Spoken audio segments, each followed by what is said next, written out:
أعوذ بالله من الشيطان الرجيم بسم الله الرحمن الرحيم السلام عليكم ورحمة الله وعليكم السلام ورحمة الله সর্বাগ্রে আমরা মহান আল্লাহ জাল্লে শানুহু আম্মার ওয়ালুহুর দরবারে আলিশানে শুকরগুজার হয়ে যে মহান মনিব তিনি আমাদেরকে অত্যন্ত কৃপা করে অনুগ্রহ করে দয়া করে সর্বপ্রথম তার গোলাম হিসাবে তিনি কবুল করেছেন। তিনি পৃথিবীর জমিনে আসার মতো সুযোগ করে দিয়ে মুসলমান বানিয়ে এবং তারই সাথে সাথে বিশ্বের সর্বকালের সর্বযুগের সর্বশ্রেষ্ঠ মহামানব বিশ্বনবী সাল্লাল্লাহু আলাইহি ওয়াসাল্লামের উম্মত বানিয়ে আমাদেরকে পৃথিবীর জমিনে পাঠিয়ে এই পৃথিবীর জমিনে নবীজি সাল্লাল্লাহু আলাইহি ওয়াসাল্লামের বিদায়ের প্রায় আজকে 1500 বছর পরেও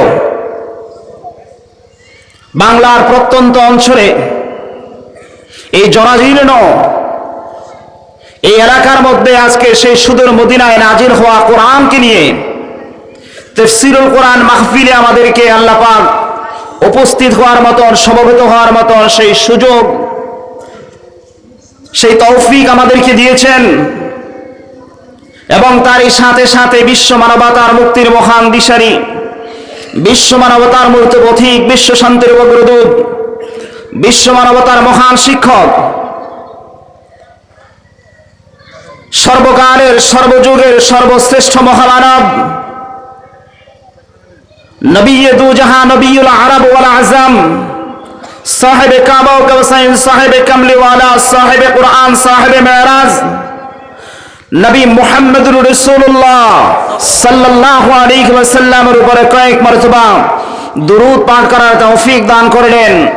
এজন্য সকলেই সেই মহান মনিবের দরবারে অবনত মস্তকের সমস্যারে শক্তি দিয়ে তারই শিখানো, তারই বাতলানো, তারই অনুসৃত কালিমা দিয়ে আমরা তারই শুকর আদায় করার জন্য সকলেই চিৎকার করে বলি আলহামদুলিল্লাহ। আলহামদুলিল্লাহর আওয়াজ কম হয়েছে না বেশি হয়েছে? এতগুলা মানুষ যদি কোনো নির্বাচনী স্লোগান দিতেন তাহলে এইটুকু হতো আওয়াজ। প্রত্যেকটা মুমিন তার শিরায় উপশিরায় যাহা কিছু রয়েছে সবকিছুর একমাত্র মালিককে আল্লাহ।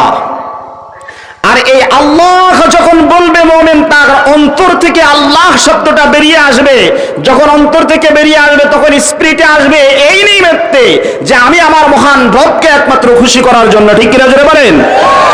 যদি নেতা নেত্রীকে খুশি করার জন্য গলা ফাটিয়ে চিৎকার করে করে তার স্লোগান দেওয়া যায় তাহলে যিনি আমাকে কণ্ঠ দিয়েছেন, যিনি শক্তি দিয়েছেন, রিজিক দিয়েছেন, যিনি হায়াত দিয়েছেন, যিনি অক্সিজেন দিয়ে আমাকে এই মুহূর্ত পর্যন্ত বাঁচিয়ে রেখেছেন, আমার বাবার 14 গোষ্ঠীর ক্ষমতা নেই আমাকে এক মুহূর্ত বাঁচিয়ে রাখার। ঠিক কিনা জোরে বলেন? একমাত্র বাঁচিয়ে রাখছেন পৃথিবীর জমিনে এখনো পর্যন্ত তিনি কোন সত্তা? আরো জোরে বলেন তিনি কে? আরো জোরে বলেন তিনি কে? যিনি আমাকে সবকিছু দিয়েছেন সেই আল্লাহর নাম যখন কণ্ঠে নেবে তখন কণ্ঠটাকে দরাজ করে সমস্ত বাতিল শক্তিদের হৃদয়ে কম্পন সৃষ্টি করতে হবে যে মুমিনেরা, মর্দ মুসলমানেরা এখনো পর্যন্ত পৃথিবীর জমিনে আছে যারা আল্লাহকে নিয়ে, যারা রাসূলকে নিয়ে, যারা কোরআনকে নিয়ে, যারা ইসলামকে নিয়ে মতৈক্য করতে চায়, যারা মতানৈক্য করতে চায়, বিবেক চিন্তা করতে চায়, কটাক্ষ করতে চায়, তাদেরকে হুঁশিয়ার করে দেওয়া যে মুসলমান এখনো বাংলার জমিন থেকে বিদায় হয় নাই। আছে ঠিক কিনা জোরে বলেন? এটা বুঝাতে হবে যে আমরা মুসলমান এখনো পর্যন্ত আবু বকরের উত্তরসূরিরা জমিনে আছি। ও আবু জাহেলের 14 গোষ্ঠীরা তোমরা সতর্ক থাকো, তোমাদের মস্তকে কম্পন ধরার জন্য আবু জাহেলের উত্তরসূরিদের কম্পনে, উত্তরসূরিদের হৃদয়ে কম্পন ধরানোর জন্য আবু বকরের উত্তরসূরিরা এখনো জমিনে বেঁচে আছে। ঠিক কিনা জোরে বলেন? যে ওমর বাইতুল্লাহর চত্বরের দিকে যখন তাকবীর দিতে আসলেন, ওমরের তাকবীরের সাথে সাথে যারা এতক্ষণ পর্যন্ত বসে বসে অপেক্ষা করছে মুসলমান যারাই হয়েছে তারা কেউটার মতন সব দৌড়াবে। আর ওমর কিছুক্ষণের মধ্যে হয়তো মুহাম্মাদের গর্দান নিয়ে আমাদের সামনে উপস্থিত হবে। চিৎকার করে বলুন নাউজুবিল্লাহ। ওমর দাঁড়িয়ে আর কামিজে বিশ্বনবীর দরবারে তার মস্তকটাকে তার কদম তলে সুপর্দ করে দিয়ে বললেন, ইয়া রাসূলুল্লাহ, এসেছিলাম আমি আমার এই ধারালো তীক্ষ্ণ তরবারি দিয়ে আপনার গর্দানকে কেটে দেহ থেকে বিচ্ছিন্ন করে কাফেরদের সামনে নিয়ে উপস্থাপন করব, কিন্তু আপনার গর্দান নয়, আমার সৌভাগ্য আমি আমার গর্দানটাকে আপনার কদম তলে সুপর্দ করে দিলাম। বলুন আল্লাহু আকবার। ইয়া রাসূলুল্লাহ, মুসলমানের সংখ্যা কত? দীর্ঘক্ষণ কথাবার্তা। আল্লাহর হাবিব বললেন 39 ছিল, তোমাকে নিয়ে 40-এর কোটা পূরণ হলো। হযরত ওমর বললেন, ইয়া রাসূলুল্লাহ, আমি ওমর ইসলামের পতাকা তলে আবদ্ধ হয়েছি, ইসলামের ছায়া তলে এসেছি, সুতরাং এতদিন পর্যন্ত ইসলামের দাওয়াত চলেছে গোপনে গোপনে। আর আমি ওমর যদি ইসলাম গ্রহণ করার পরে কোনো পরিবর্তন না ঘটে, তাহলে আমি ওমরের ইসলাম গ্রহণ করার না করার মধ্যে কোনো তফাৎ হলো না। ইয়া রাসূলুল্লাহ, আমি ইসলাম গ্রহণ করেছি। মক্কার কাফেররা বাইতুল্লাহর চত্বরে বসে আছে, আমি আপনার গর্দান নিয়ে সেখানে উপস্থিত হব, কিন্তু আমি তাদেরকে বুঝিয়ে দিতে চাই, জানিয়ে দিতে চাই, সতর্ক করে দিতে চাই যে ওমর রাসূলের গর্দান নিতে এসে তার গর্দান সুপর্দ করেছে। আর এই কথাটা সাধারণ কোনো বাক্য দিয়ে নয়, এমন কোনো ভাবে সেখানে উপস্থাপন হতে চাই আমি, যাতে তারা সেখান থেকে কেউটার মতন ইঁদুরের মতন দৌড়ে দৌড়ে গর্তের ভিতরে যায় ঢুকে। চিৎকার করে বলেন আল্লাহু আকবার। আরো জোরে বলেন আল্লাহু আকবার। সারা শরীরের সমস্ত শক্তিকে একবারে তলা থেকে গলা পর্যন্ত নিয়ে আসবেন। সমস্ত শক্তি থাকবে কোথায়? গলায়। জোরে বলেন কোথায়? সমস্ত শক্তি থাকবে গলায়। আজকের এই কোরআনের জন্য যদি বলা হয়, এই তাফসীরের কোরআন মাহফিল থেকে সিদ্ধান্ত দেওয়া হলো, যারা বাংলার জমিনে নাস্তিক আছে, এরা যদি কোরআনের বিরুদ্ধে কথা বলে, রাসূলের বিরুদ্ধে কথা বলে, ইসলামের বিরুদ্ধে কথা বলে, আলেম ওলামার বিরুদ্ধে কথা বলে, এদের এক একটাকে দুনিয়ার জমিন থেকে বিদায় না করা পর্যন্ত আমি ততক্ষণ পর্যন্ত নাস্তা করব না। কারা কারা রাজি আছেন? আল্লাহু আকবার হাত তোলেন। চিৎকার করে বলেন আল্লাহু আকবার। হাতগুলোকে বন্ধুকের নালের মতো সোজা করুন আর বলুন আল্লাহ। চিৎকার করে বলুন আল্লাহ। যতদিন পর্যন্ত আমার ধমনীতে এক ফোঁটা রক্ত রয়েছে, ততক্ষণ পর্যন্ত এই দুনিয়ার জমিনে কোন নাস্তিক যেন তোমার কথা নিয়ে, তোমার রাসূলের কথা নিয়ে, ইসলাম নিয়ে যেন কটাক্ষ করতে না পারে। ঠিক আছে? রাজি আছেন সবাই? প্রত্যেকটা মুসলমান আলহামদুলিল্লাহ বলে হাত নামান। ওয়াদা করেছি কার সাথে? আল্লাহর সাথে। মুসলমান পৃথিবীর জমিনে আসছে বাঁচার জন্য না, মরার জন্য। কিসের জন্য? মরার জন্য। এটা মনে করতে হবে। আমরা মরতে আসছি, কেউ আজকে কেউ কালকে, তবে মরাটা যেন আমার ইঁদুরের মতো না হয়, মরাটা যেন বিড়ালের মতো না হয়, মরাটা যেন শ্রীগালের মতো না হয়, মরাটা যেন সিংহের মতন হয়। ঠিক আছে ইনশাআল্লাহ? আমার ভাইয়েরা, হযরত ওমর রাদিয়াল্লাহু তাআলা আনহু বললেন, ইয়া রাসূলুল্লাহ, এমন কোন পদ্ধতি, এমন কোন সিস্টেম আমাকে জানিয়ে দেন, শিখিয়ে দেন, যাতে আমি সেখানে যাব, আর যেই কাফেরেরা বসে আছে আপনার গর্দানের অপেক্ষায়, তারা যেন তাদের গর্দানের ভয়ে যেন তারা যায় ঘরের ভিতর পালায়। আল্লাহু আকবার। আল্লাহ রাসূল বললেন, ওমর, তুমি তাকবীর দিবে। এই দাঁড়ে আর কামে 40 জন সদস্য রয়েছে। এই 40 জন সদস্যের মধ্যে সকলেই তোমার সাথে যাবে, হাতের সাথে হাত মিলিয়ে। তুমি বলবে লিল্লাহি তাকবীর, আর তারা বলবে আল্লাহু আকবার। আল্লাহু আকবারের এত বেশি তেজ, এই তেজ যখন তাদের হৃদয়ে যে আঘাত হানবে, তখন দেখবে তারা একজনও আর এই বাইতুল্লাহতে তাদেরকে পাবে না। রাসূল আমার শিখিয়ে দিলেন। হযরত ওমর সাহাবায়ে কেরামদেরকে নিয়ে বাইতুল্লাহর চত্বরের দিকে আসছে আর তাকবীর দিচ্ছে। এমন সময় আখনাস সেখান থেকে উঠে হঠাৎ করে, এই বাস কি হয়েছে, কি একটা আওয়াজ শোনা যাচ্ছে। বলছে কাকে? আবু জাহাল আর আবুল আহাবকে। আবু জাহাল আর আবুল আহাবকে বললো, আখনাস বাস কি যেন আওয়াজ শোনা যাচ্ছে, কি হয়েছে দেখতে। একটু একটু সামনের দিকে একটু ভালো করে তাকায় দেখে ওমর আসতেছে দেখা যায়, ওমরকে সামনে দেখা যায়, পিছনে পিছনে যতটুকু বোঝা যাচ্ছে মুহাম্মদের অনুসারীদেরকে দেখা যায়, আওয়াজও শোনা যাচ্ছে। ব্যাপারটা কি দেখতে ভালো করে আরেকটু, ঘটনা কি হলো? ওমরকে তাহলে মনে হয় তারা পাকড়াও করেছে। আখনাস সামনের দিকে অগ্রসর হয়, কিন্তু অগ্রসর হওয়ার ভানটা হলো অন্যরকম, খুব পিছনে পিছনে থাকতেছে আর সামনের দিকে তাকায়া তাকায়া দেখতেছে, ফলো করতেছে কি হচ্ছে। একটু সামনের দিকে অগ্রসর হতে না হতেই আখনাসের পেটে দিল কামড়। আখনাস আবু জাহালকে আয়েশা বলে, বস ওমর আসতেছে, তার সাথে মোহাম্মদের লোক যারা তারা আসতেছে, এত জোরে জোরে তাকবীর দিচ্ছে, তাকবীরের ভয়ে আমার এখানে তো শুকাইছে শুকাইছে, তল পেটে নাভির গোড়ায় কামড় দিয়া বসছে। আল্লাহু আকবার! আমি আর থাকতে পারছি না, আমাকে একটু ছুটি দেন। কোথায় যাবি তুই? আমাকে একটু বিশেষ জায়গায় যেতে হবে। কোথায়? বাথরুমে। আখনাস দৌড়ানো শুরু করলো, দৌড়াতে দৌড়াতে কিছু দূর যেতে না যেতে কাপড় চোপড় সব ভরে গেছে।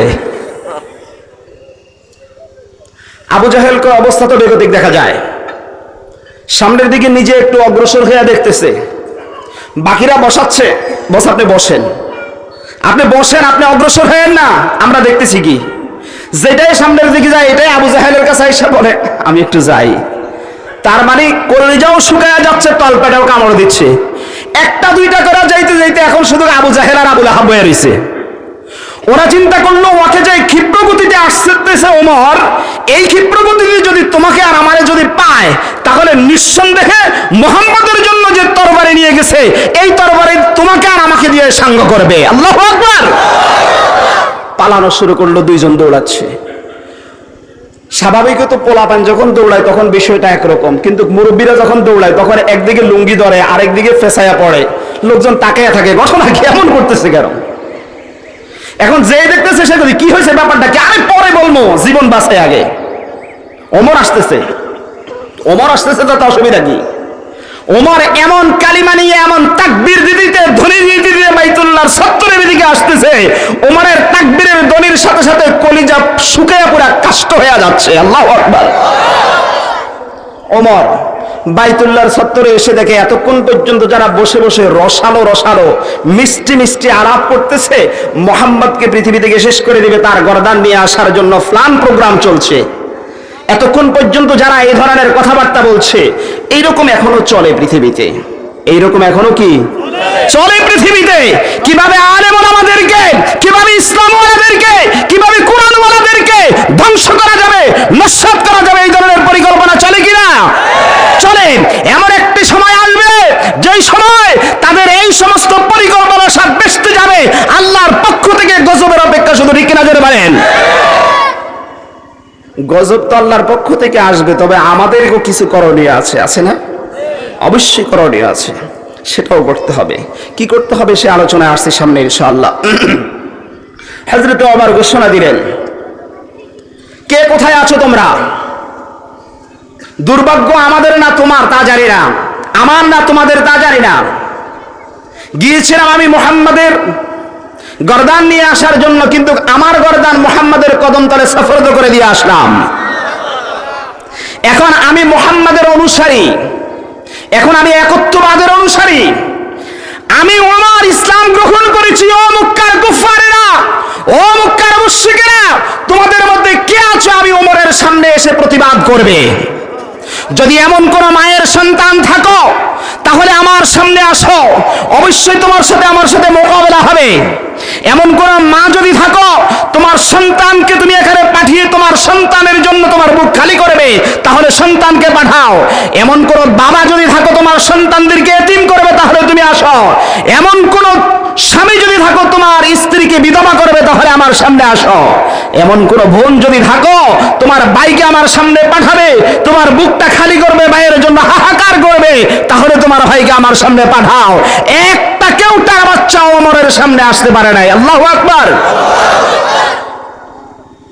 মুসলমান কথা বলতে হবে খুব স্পিরিটে, কারণ মুহাম্মদুর রাসূলুল্লাহ এবং তার উম্মতের তার আসহাবের বৈশিষ্ট্য হচ্ছে যখন কুফফারদের সামনে যখন কথা হবে, কাফেরদের সামনে মুশরিকদের সামনে যখন কথা হবে তখন খুব দৃঢ় এবং সত্যভাবে কথা হবে, কিন্তু নিজেরা পরস্পরের বেলায় খুব সহনশীল। মুহাম্মাদুর রাসূলুল্লাহ والذين معه أشداء على الكفار رحماء بينهم। মুহাম্মদ এবং তার সাথীরা কাফিরদের ব্যাপারে ছিল অত্যন্ত কঠিন দৃঢ় প্রাচীরের মতন, আর যখন নিজেরা নিজেদের বেলায় আসতো তখন মুমিন একজন আরেকজনের সাথে অত্যন্ত সহনশীল আচরণ করত। ঠিক আজকের মুসলমান যারা, তারাও একই ভূমিকা পালন করতে হবে, ঠিক কিনা জোরে বলেন আমার ভাইয়েরা। এই জন্য সর্বশেষ কথা হচ্ছে আমার সেটি হচ্ছে আল্লাহর নাম যখন নেব, আল্লাহর শুকর যখন আদায় করব, তখন বুঝতে হবে আমাকে আমার সর্বদাতা যিনি, তিনি হচ্ছেন কে? আল্লাহ। তাহলে আমার সবকিছু উজাড় করে দিয়ে আমি আল্লাহর জন্য আল্লাহর শুকর আদায় করব। পারবেন তো? সমস্ত শক্তিকে এবার তলা থেকে গলায় নিয়ে আসুন, চিৎকার করে বলুন আলহামদুলিল্লাহ। আমাদের রব কয়জন? আমাদের মালিক কয়জন? আমাদের বিধান কয়টা? একটা। নাম কি? কোরআন। এই কোরআন সেই কোরআন যেই কোরআনকে দেওয়া হয়েছে আমাদের জীবন বিধান হিসাবে।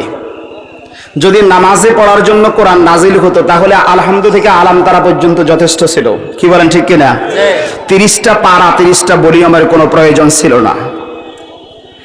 এখন বিশ্বনবী ঘোষণা দিলেন যে যারা কোরআন পড়ে এবং কোরআন পড়ায়, তাফসির মাহফিলে যারা উপস্থিত হয় তারা কোরআনের ছাত্র। তারা কোরআনের কি? ছাত্র। আপনারা কোরআনের ছাত্র কিনা? চিৎকার করে বলুন না আলহামদুলিল্লাহ। আল্লাহ তুমি কিয়ামতের ময়দানে আমাদেরকে কোরআনের ছাত্র হিসাবে কবুল করে নিও, জোরে বলুন আমিন।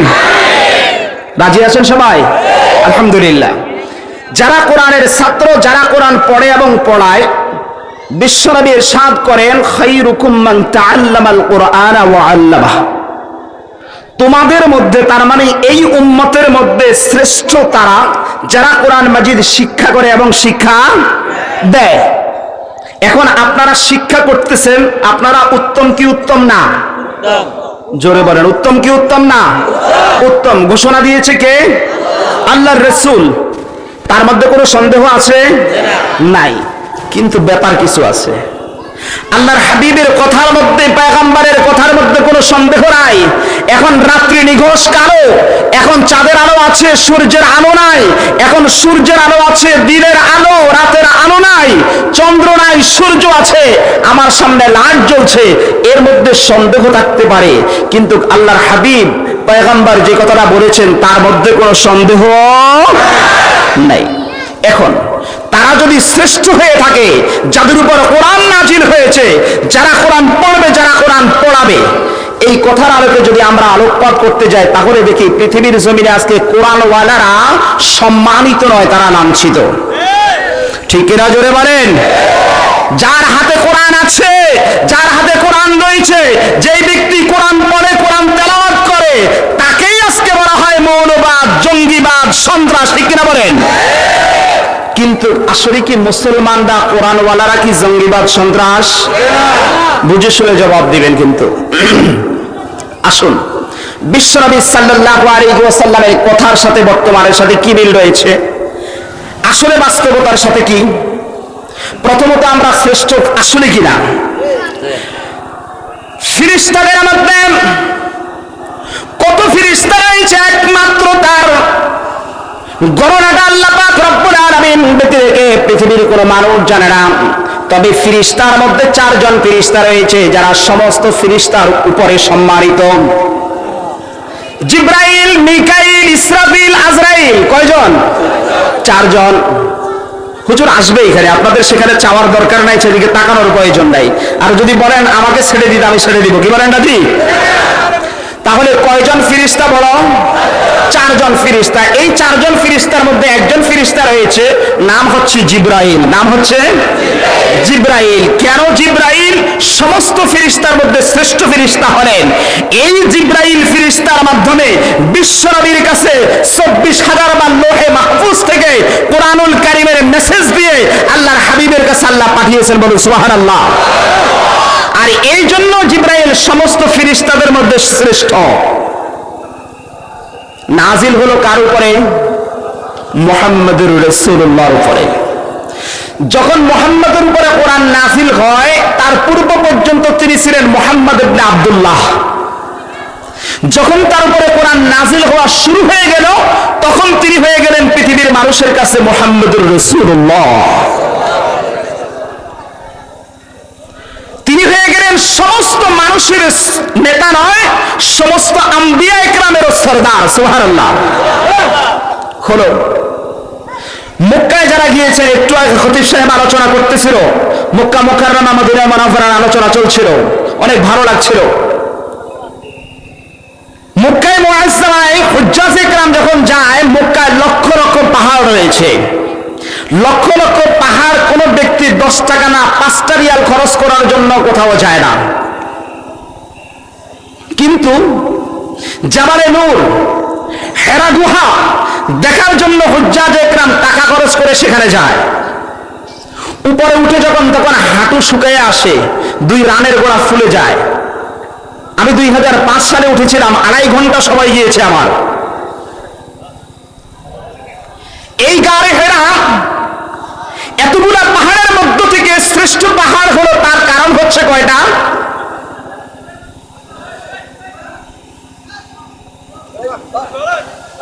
কোথায় আপনারা সবাই? মক্কার লক্ষ লক্ষ পাহাড়ের মধ্য থেকে একটা পাহাড় এত সম্মানিত হলো, হেরা গুহা এত সম্মানিত হলো, হেরা পর্বত এত সম্মানিত হলো, তার কারণ কয়টা? একটা। কারণটা কি? কোরআন নাজিল হয়েছে। সমস্ত পাহাড়ের সরদার হয়ে গেছে এই জাবালে হেরা, একমাত্র কারণ হচ্ছে সেখানে কোরআন নাজিল হয়েছে। কি নাজিল হয়েছে? কোরআন নাজিল হয়েছে। তাহলে ফেরেশতার মাধ্যমে নাজিল হলো, সেই ফেরেশতা শ্রেষ্ঠ। নবীর উপর নাজিল হলো, সেই নবী শ্রেষ্ঠ। যে পাহাড়ে নাজিল হলো, সেই পাহাড় শ্রেষ্ঠ। কোরআনের কাছে যারা গিয়েছে, কোরআনের হেদায়েত যারা গ্রহণ করেছে, তারাও শ্রেষ্ঠ। হযরত ওমর রাদিয়াল্লাহু তাআলা আনহু মরুভূমি দিয়ে চলছে, খলিফাতুল মুসলিমিন সাথে তার সাথীরা রয়েছে। মরুভূমির উত্তপ্ত গরম, জীবনটা বেরিয়ে আসে। এমন জায়গায় হযরত ওমর রাদিয়াল্লাহু তাআলা আনহু তার গতিকে রোধ করলেন। গতি রোধ করলে ডানে বামে তাকাচ্ছে, ডানে বামে তাকিয়ে ওমর রাদিয়াল্লাহু তাআলা আনহু একবার মিসকি হাসছে, আবার অজুরে কাঁদছে। সাথীরা জিজ্ঞাসা করলে, আমিরুল মুমিনিন, ব্যাপারটা কি, ঘটনাটা কি? আমরা এই প্রখর তীব্র রৌদ্রের ভিতরে, মরুভূমির উত্তপ্ততার ভিতরে আমাদের দাঁড়িয়ে থাকতে কষ্ট হচ্ছে, আর আপনি এখানে দাঁড়িয়ে এমন কাজ করছেন, এটা কেমন দেখায়? ওমর রাদিয়াল্লাহু তাআলা আনহু কোনো মাতবল নেই। একবার, দুইবার, তিনবার জিজ্ঞাসা করার পরে ওমর রাদিয়াল্লাহু তাআলা আনহুর চৈতন্য ফিরে আসলো। তিনি বললেন, দেখো, এই সেই জায়গা যেখানে আমার বাবা খাত্তাব আমাকে বকরি চড়ানোর জন্য পাঠিয়ে দিত। আমি এখানে বকরি চড়াতাম, আর এই বকরি চড়াইয়া যখন আমি সন্ধ্যাবেলায় মেষগুলা নিয়ে, বকরিগুলা নিয়ে যখন বাড়ি যেতাম, তখন 2-1টা মেষের পেট যদি ঠিক মতন না ভরতো, তখন আমার বাবা খাত্তাব এরকম পেট টিপে টিপে দেখতো, আর দেখে বলতো, ওমর, এই বকরি চড়াইয়া বকরিগুলার পেট পর্যন্ত তুমি পুরাইয়া খাওয়াইতে পারো না, তাদেরকে পেটটা ভরাইতে পারো না, তাহলে তুমি ওমর জীবনে কি করে খাইবা? বকরি চড়াইয়া তো খাইতে পারবা না। এটা ছিল আমার বাবা খাত্তাবের কথা। হযরত ওমর বললেন, এই হলো আমার জন্য একটা ইতিহাস। আমি যখন মুহাম্মদুর রাসূলুল্লাহর কদম তলে যেয়ে আমার সিরকে যেয়ে আমি সুপর্দ করলাম, ইসলামের ছায়াতলে, পতাকা তলে যখন আবদ্ধ হলাম, কোরআনকে যখন আমার মাথায় আমি তুলে নিলাম, তখন আমি ওমর এমনই হলাম। শুধু কেবল মেষ নয়, শুধু মানুষও নয়, আমি ওমরকে আমার আল্লাহ এই কোরআনের বদৌলতে অর্ধ জাহানের খলিফা বানিয়ে দিয়েছে। অর্ধ পৃথিবীর মানুষ আমি ওমরের কথা এখন উঠে আর বসে। সুবহানাল্লাহ। কারণ কি? কোরআন। কারণ কি? তাহলে মানুষও শ্রেষ্ঠ হয় কোরআনের কারণে, হয় কিনা জোরে বলেন? শুধু কেবল তাই নয়, আপনার ঘরের মধ্যে যদি এক জিল কোরআন থাকে, বাজার থেকে 20 টাকা গজের কাপড় দেওয়া যদি আপনি এক জিল কোরআন শরীফের গিলাপ তৈরি করেন, ওই কোরআন শরীফের গিলাপের দাম যদি 10 টাকা পড়ে, আর এই কোরআন শরীফের গিলাপটা আপনার অবুঝ নামের এক সন্তান, যে এখনো ঠিক মতো কথাবার্তা বলতে পারে না, এখনো ভালো মন্দ বুঝে না, এই সন্তানটি কোরআনের গিলাপ কিনা তা জানে না, কোরআনের গিলাপটা খুলে সে পায়ের মধ্যে মানাচ্ছে। আর আপনি যদি মজনুন না হন, আপনি যদি পাগল না হন, আপনার যদি কমন সেন্স যদি আপনার না থাকেন, আপনি যদি নাকি উন্মাদ না হন, আর যদি আপনি দেখেন এই ছোট্ট বাচ্চা কোরআন শরীফের গিলাপকে মারাচ্ছে, আপনি দেখার সাথে সাথে যাইয়া বাচ্চাটাকে সরাইয়া দিয়া কোরআনের গিলাপটাকে, ওই 10 টাকা দামের কাপড়ের টুকরাটাকে আপনি হাতের মধ্যে নিয়ে জলদি করে চুমু খাবেন, আর বলবেন, বাবা তুমি কি করলে, আব্বু তুমি কি করলে? বাবা এটা তো কোরআন শরীফের গিলাপ। আল্লাহ আমার এই অবুঝ সন্তান, আমার নাবালেক সন্তান, দুধের সন্তান জানে না, আল্লাহ তুমি আমার এই নাবালেক বাচ্চাটাকে মাফ করে দাও। আল্লাহ এর কারণে আমার সন্তানের উপরে যেন গজব না পড়ে। ঠিক কিনা জোরে বলেন? বলবেন কি বলবেন না? তো এটার দাম তো মাত্র 10 টাকা। কয় টাকা? 10 টাকা মাত্র এটার দাম। কিন্তু এমন কেন করতে হবে আপনাকে? আপনার বাসায় তো গত মাসে আপনি ইন্ডিয়া থেকে আসলেন, 5,000 টাকা দিয়ে বেড কভার নিয়ে আসলেন, সেটা আপনার খাটের উপর বিছানো, আর এটার উপরে সে দিব্যি মারায় পাড়ায়, আপনি কিচ্ছু বলেন না। দাঁড়িয়ে দাঁড়িয়ে পেশাব করেন, ঘুরে ঘুরে পেশাব করেন। আপনার কাজের মেয়ে এসে আপনাকে বলে, দেখেন এখানে পেশাব করতেছে, করতে দাও। আমার ছেলের চেয়ে বিছানার চাদরের দাম বেশি না? ঠিক কিনা জোরে বলেন? 5,000 টাকা দামের বিছানার চাদর উপরে দাঁড়িয়ে দাঁড়িয়ে ঘুরিয়ে ঘুরিয়ে পেশাব করে আপনি কিচ্ছু বলেন না। কিন্তু 10 টাকা দামের কোরআন শরীফের যে গিলাপটা, এই গিলাপ যখন পায়ের সাথে লাগলো, তখন কেন আপনি চুমু খালেন? কারণ হচ্ছে এই কাপড়টার দাম যদিও 10 টাকা, কিন্তু এই কাপড়টা লেগেছে কোরআনের সাথে।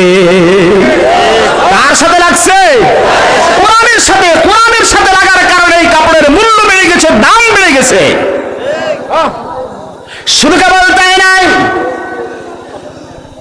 আপনার বাসার খাটটার দাম চন্দন কাঠ দিয়ে তৈরি করলেন 5 লক্ষ টাকা দিয়া।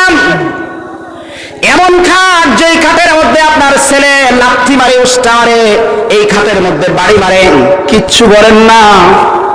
কিন্তু আপনার বাসায় একটা রেহাল রয়েছে কোরআন শরীফ রাখার জন্য, ওই রেহালটা তুলার কাঠ দিয়ে বানানো হয়েছে, মাদার কাঠ দিয়ে বানানো হয়েছে, দাম মাত্র 20 টাকা।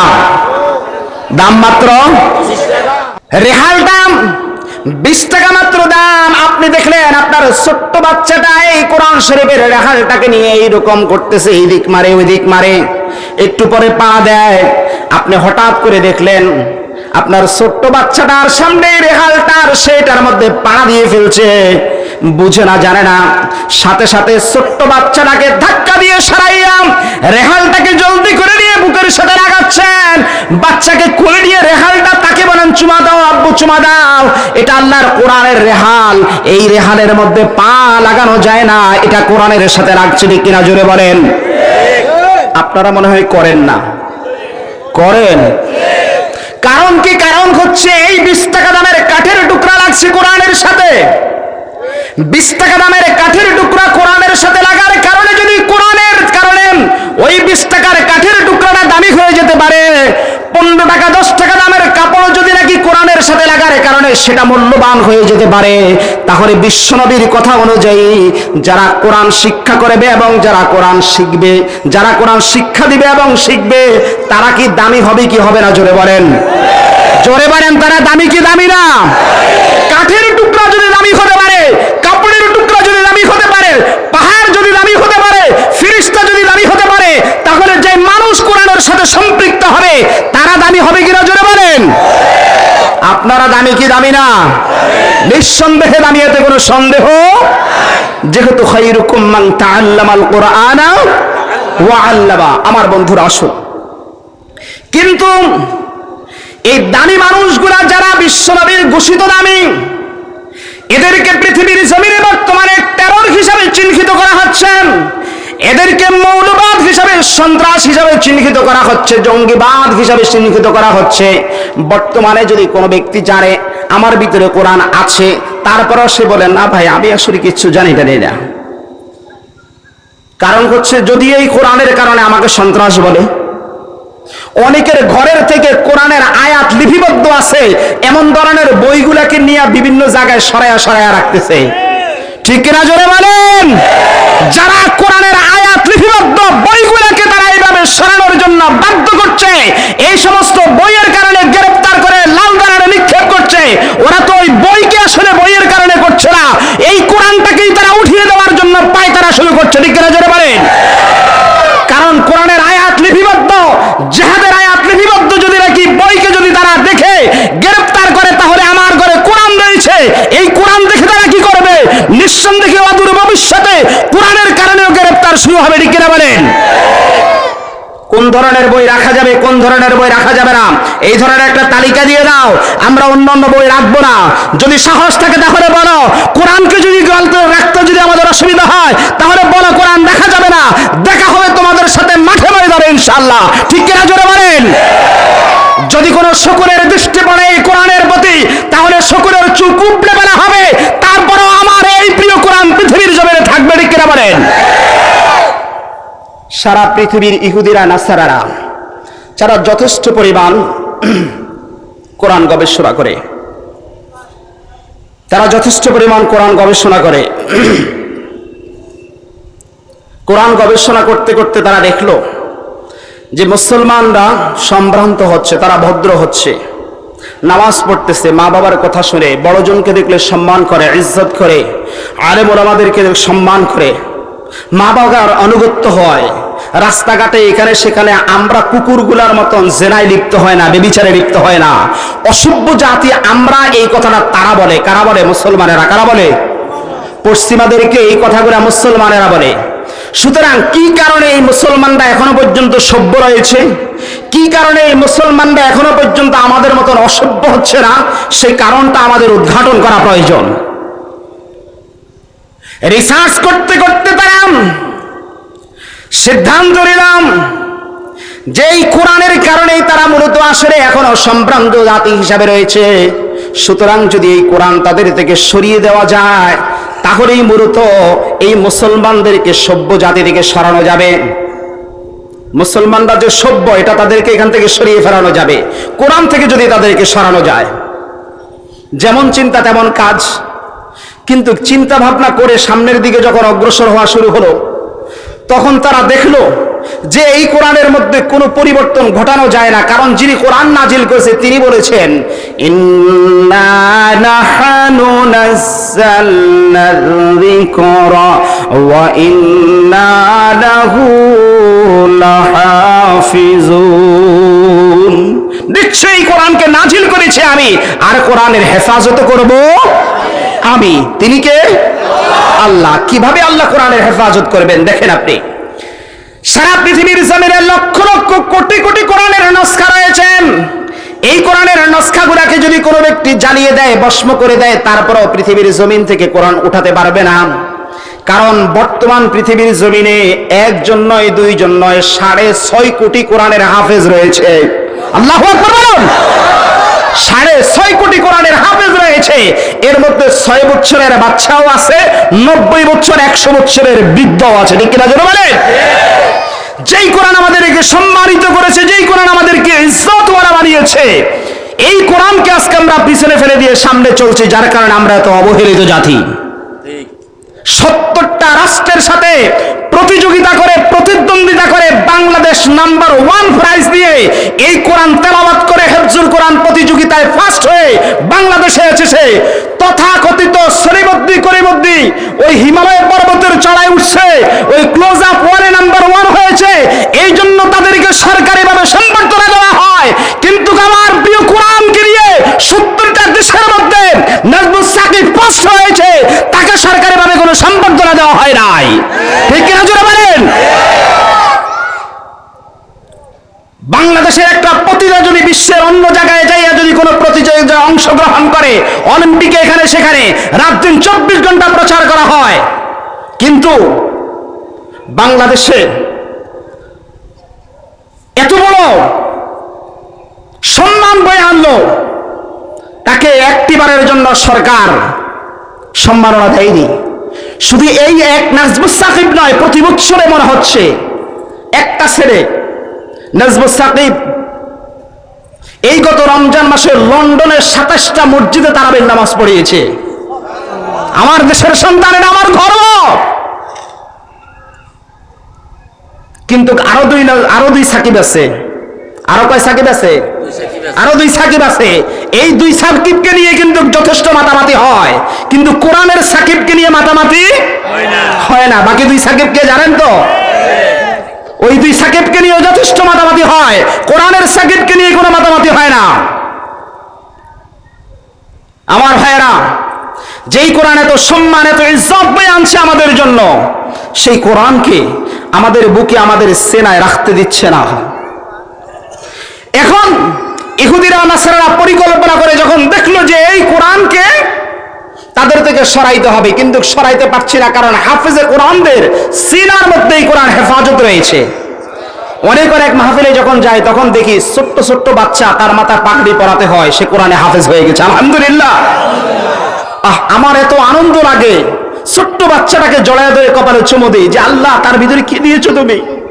এই ছোট্ট বাচ্চা 30টা পারাই কোরআনের এটা পুরো মুখস্থ করে তার সিনায় সে ধারণ করে রাখছে। আমার মনে হয় বর্তমান বিশ্বে যতগুলা রাষ্ট্র রয়েছে, প্রত্যেকটা রাষ্ট্রের প্রধান, প্রত্যেকটা প্রধানমন্ত্রী, প্রত্যেকটা প্রেসিডেন্ট, প্রত্যেকটা এমপি, প্রত্যেকটা মন্ত্রীকে যদি বলা হয় যে কোনো একজন রাষ্ট্রের লোক তার সংবিধানটা শুরু থেকে শেষ পর্যন্ত মুখস্থ শোনাবে, সম্ভব হবে? বাংলাদেশের সংবিধানটা ছোট্ট, এতটুকুন। বাংলাদেশ স্বাধীন হওয়ার পর থেকে এই পর্যন্ত যে সংবিধান রচনা করেছে, যারা এই পর্যন্ত প্রধানমন্ত্রী ছিল, যারা এই পর্যন্ত রাষ্ট্রপতি ছিল, যারা মন্ত্রী ছিল, যারা সংসদ সদস্য ছিল, এদেরকে কাউকে যদি বলা হয় যে আপনি একটু মেহেরবানি করে আমাদের সংবিধানটা মুখস্থ করে শোনান, যে সংবিধানের দোহাই দিয়ে জনগণকে আপনারা চিপতে চিপতে একবারে জনগণের রেশাবাহির করে বলতেছেন এই সংবিধানটা একটু মুখস্থ করে শুনান তো দেখি, একটাই পারবে কিনা জুড়ে বলেন? কিন্তু আল্লাহর এই কোরআন 30টা পারা এত বড় বিশাল বলিয়ান, শুরু থেকে শেষ পর্যন্ত দাঁড়ানো অবস্থায় পুরো রমজান মাস আপনাদেরকে top to bottom, A to Z, বা থেকে সিন পর্যন্ত পুরো শুনে দিচ্ছে। ঠিক কিনা জোরে বলেন? এটা মুজিজা কার? আল্লাহর মুজিজা। এই কোরআনকে চিন্তা ভাবনা করে দেখলো, যেহেতু তাদের সিনার মধ্যে কোরআন রয়েছে, সুতরাং মুসলমানদেরকে কোরআন থেকে এইভাবে সরানো যাবে না, কোরআন দূর করা যাবে না। তাহলে কি করা যায়? গবেষণা শুরু করলো। গবেষণা করে দেখলো তারা যে মুসলমানরা তো 100 জনের মধ্যে মনে হয় 10 জন সহি করে কোরআন তেলাওয়াত করতে জানে না। কি বলেন? জানে? 10 জনও সহি করে কোরআন তেলাওয়াত করতে জানে না। তাহলে 10 জন যদি সহি করে কোরআন তেলাওয়াত করতেও জানে, তারা অর্থ জানে না। অর্থ ধরলাম, আচ্ছা 10 জনের থেকে 5 জন জানলো, 5 জন যদি কোন রকম জানে, মুখস্থও পড়তে পারবে না, বলতে পারবে না, তাফসিরও জানে না, তাহলে তারা কোরআন মতো চলে কিভাবে? গবেষণা করে তারা দেখলো যে এই ধরনের যে সমস্ত মঞ্চগুলো তৈরি হয় কোরআনের দাওয়াত দেওয়ার জন্য, তাফসির মাহফিল হয়, মসজিদের মিম্বারে বসে খতিব সাহেবেরা, ইমাম সাহেবেরা, এবং এই ধরনের মঞ্চে বসে মুফাসসিরিন ইকরামরা মানুষদেরকে, সাধারণ মুসলমানদেরকে কোরআনের কথাগুলো বলে দেয়, তাদের সামনে তুলে ধরে। আর এই কথাগুলো এই সাধারণ মুসলমানগুলা শুনে শুনে আমল করে। কথা ঠিক কিনা বলেন? শুনছো কি? গতকালকে না ইমাম সাহেব হুজুর এত সুন্দর কয়েকটা কথা বলেছে। কি? আমার ছেলেটা তো আসলে আমার কথা শুনে না, কিন্তু ছেলেটাও কালকে মসজিদে গেছে, হুজুরও বলল মা বাবার আনুগত্য করতে হবে, মা বাবাকে মানতে হবে, এই ধরনের কয়েকটা কথা বলছে। ছেলেটা মসজিদ থেকে বাহির হইয়াই আমাকে জড়াইয়া ধরছে। এইরকম ঘটনা ঘটে কিনা জোরে বলেন? মসজিদের ইমাম সাহেব আলোচনা করছে, আলোচনা করার পরে পরের শুক্রবার আয়েশা বলে, হুজুর গত শুক্রবারে দাঁড়িয়ে আলোচনা করেছিলেন, আমি দাঁড়িয়ে রেখে দিয়েছি আলহামদুলিল্লাহ। হুজুর নামাজ পড়তাম না, কিন্তু গত জুমায় আপনি এত সুন্দর একটা আলোচনা করছেন, আমার মনটা ভরে গেছে, আমি এরপর থেকে আর এক ওয়াক্ত নামাজও কাজা করি না। এইরকম দৃষ্টান্ত আছে কিনা? এই শুনছস কি দোস্ত, বিড়ি খাইতাম খুব, একটার পাশা দিয়ে একটা দরাইতাম, কখনো আগুন অপচয় করতাম না, কারণ মেসের কাঠি একটা দরাইলে তো সেটা অপচয় হবে, এই জন্য একটার ফাঁসায় আর একটা ধরাইতাম। আছে না এরকম লোক? জোরে বলেন আছে না? হ্যাঁ, আমি ফুলছড়ি, গাইবান্ধা ফুলছড়ি থেকে গাবগাছিয়া নামক একটা জায়গা আছে, সেখানে মাহফিলে যাচ্ছি। তো ট্রলারে উঠছি, ট্রলারে উঠার পরে একটা লোক, ভদ্রলোক আমার পাশে বসলো, প্যান্ট শার্ট পরা কিন্তু। তো সন্ধ্যা ঘন ঘন অবস্থা, মাগরিবের আজান দিবে দিবে, নামাজ পড়বো প্রস্তুতি নিচ্ছে। এই লোকটা উঠার পর হইতে 3টা সিগারেট খেয়ে ফেলছে আমার সামনে বসে, এখানে কিচ্ছু কই নাই, দমটা বন্ধ হয়ে আসতেছে। আজানের আগ মুহূর্তে যখন আবার আরেকটা সিগারেট ধরলো, তখন একটা ধমক দিয়ে উঠলাম। পাশের 3-4টা লোক একসাথে কাঁপে উঠলো ধমকের লগে, কে বেকুব কোথাকার, অসভ্য বর্বর, একটা নয়, দুইটা নয়, 3টা, এই পর্যন্ত আপনি 3টা সিগারেট খেলেন, এখন আবার আরেকটা ধরাচ্ছেন, পাইছেন কি আপনি এটা? ও খুব নরম সুরে আমারে বলল, হুজুর আপনারা না ওয়াজ করে বলেন যে অপচয় করা ঠিক নয়। আমার চোখ গরম হয়ে গেছে, বদমাশটা কয় ঘিরে, তার মানে কয় আমি আসলে একটার পিছনে দিয়ে আরেকটা ধরাচ্ছি, কারণ হচ্ছে মেসের কাঠে যদি একটা যদি আমি জ্বালাই, এটা তো চলে যাবে গা, কিন্তু যেহেতু সিগারেট খাইতে হবে, এই জন্য একটার পাশা দিয়ে আরেকটা ধরাই, আগুনটা আমার অপচয় হচ্ছে না, আগুনটা আমার অপচয় হচ্ছে না, মেসের কাঠিটা আমার অপচয় হচ্ছে না। তো এই ধরনের কিছু লোক আছে কিনা? ওয়াজ নসিহত করে হুজুর ঠিকঠাক করে দিলেন, কথা বললেন। আপনাদের এখানে তবে এই ধরনের লোক নাই যারা সিগারেট খায়, এরকম লোক আছে আলহামদুলিল্লাহ, হয়তো এই সমাজে নাই এরকম লোক। হ্যাঁ, এটা এত খারাপের খারাপ, এত খারাপের খারাপ। সকালবেলা যখন টয়লেটে যায়, তখন টয়লেটে যাওয়ার পরে ওই পেটের ভিতরে যেগুলা থাকে, এইগুলাও এই সিগারেট ধোঁয়ারে ভয় করে, সিগারেটের ধোঁয়াকে কি করে? ভয় করে। কথা বুঝেন নাই? বুঝেন নাই? আর একটু ভালো করে বলি। হুজুর রয়েছে আমার পাশে, আমি সলিমুদ্দিন শরীরের থেকে এত গন্ধ, শরীরটা টাকটা সাইপটা ধরতেছে হুজুরে, বারবার, একবার, দুইবার, 3বার, গন্ধের কারণে, দুর্গন্ধের কারণে। এখন আমি করলাম কি, হুজুর তো আমাকে দেখে নাক সাইপা ধরতেছে, আমি আরো বেহাইয়ার মতন যে সামনের দিকে আরো ওনার কাছাকাছি আরো বসতেছি। উনি যখন দেখলো যে টিসকাইতে পারে না এখান থেকে, তখন দেখতেরি বেকুবের গন্ধের লেগে বসতে পারে না, এখান থেকে উঠাই যায়, এখান থেকে। কথা ঠিক কিনা জোরে বলেন? উঠা চলে গেল। ঠিক এই রকম মানুষের পেটে বাথরুমে যাইয়া যেটা ছাড়ে, এইটা যদিও দুর্গন্ধ খারাপ, কিন্তু এই দুর্গন্ধ খারাপটা, পেটের ময়লাটা যখন সিগারেট টান দিয়া ধোঁয়াটা ভিতরের দিকে এরকম পাসিং করে দেয়, তখন ভিতরের যে দুর্গন্ধওয়ালা ময়লাটা আছে, এইটা সিগারেটের এই দুর্গন্ধের ময়লাটা ধোঁয়াটাকে দেখে সহ্য করতে পারে না, টিসকেতে পারে না। শেষ মুহূর্তে এই কারণে তার বাথরুমটা ভালো হয়, ওইটা তাড়াতাড়ি ক্লিয়ার হয়ে চলে আসে। ঠিক কিনা জানেন? তার মানে হচ্ছে ওই বাথরুমের এইটার থেকেও সিগারেটের ধোঁয়াটা গন্ধ বেশি ভালো, তাই না? কি খারাপ? এই দুর্গন্ধের কারণে তুমি যদি মারা যাও, রহমতের ফেরেশতা তোমার কাছে আসবে না। এই দুর্গন্ধ তোমার মুখে থাকার কারণে মসজিদে যাচ্ছ নামাজ পড়তে, বহু লোক আছে না এরকম?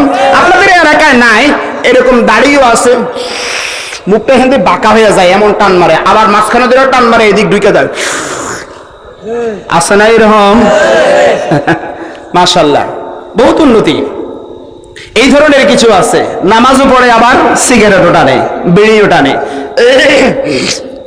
মসজিদে থাকে রহমতের ফিরিস্তা, যার কারণে মসজিদে কেরোসিন তেল জ্বালায় না।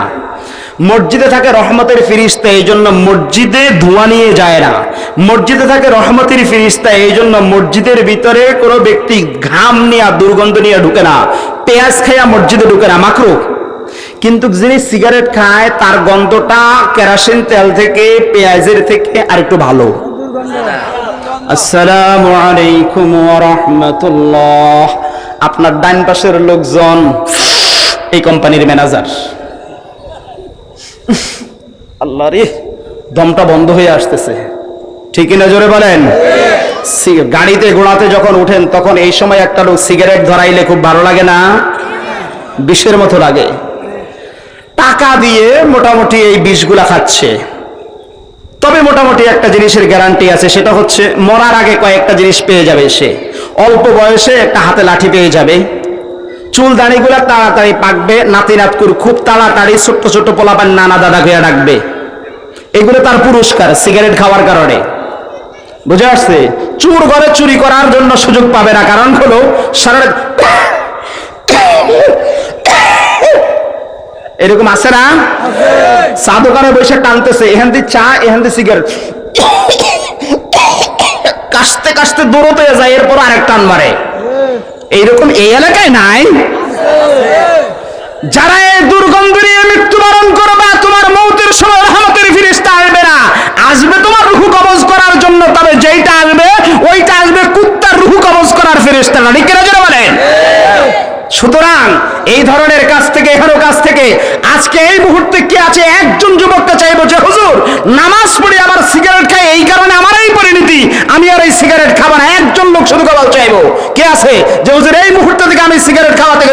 কয়টা হাত উঠছে? আমি তো একজন চাইছি। 1 2 3 4 5 6 7 8 9 10। আলহামদুলিল্লাহ, গণা সম্ভব হবে না। আল্লাহ পাকের কুদরতি ক্যামেরা, আল্লাহ পিকচার ধারণ করে রাখছে। যারা নিয়ত করছে এই মুহূর্ত থেকে যে হুজুর আমি সিগারেট খাবো না, তারা আল্লাহ পাক রব্বুল আলামিনের সাথে ওয়াদা করলো, আল্লাহ তাদেরকে কবুল করে নিক। জোরে বলুন আমিন। আলহামদুলিল্লাহ।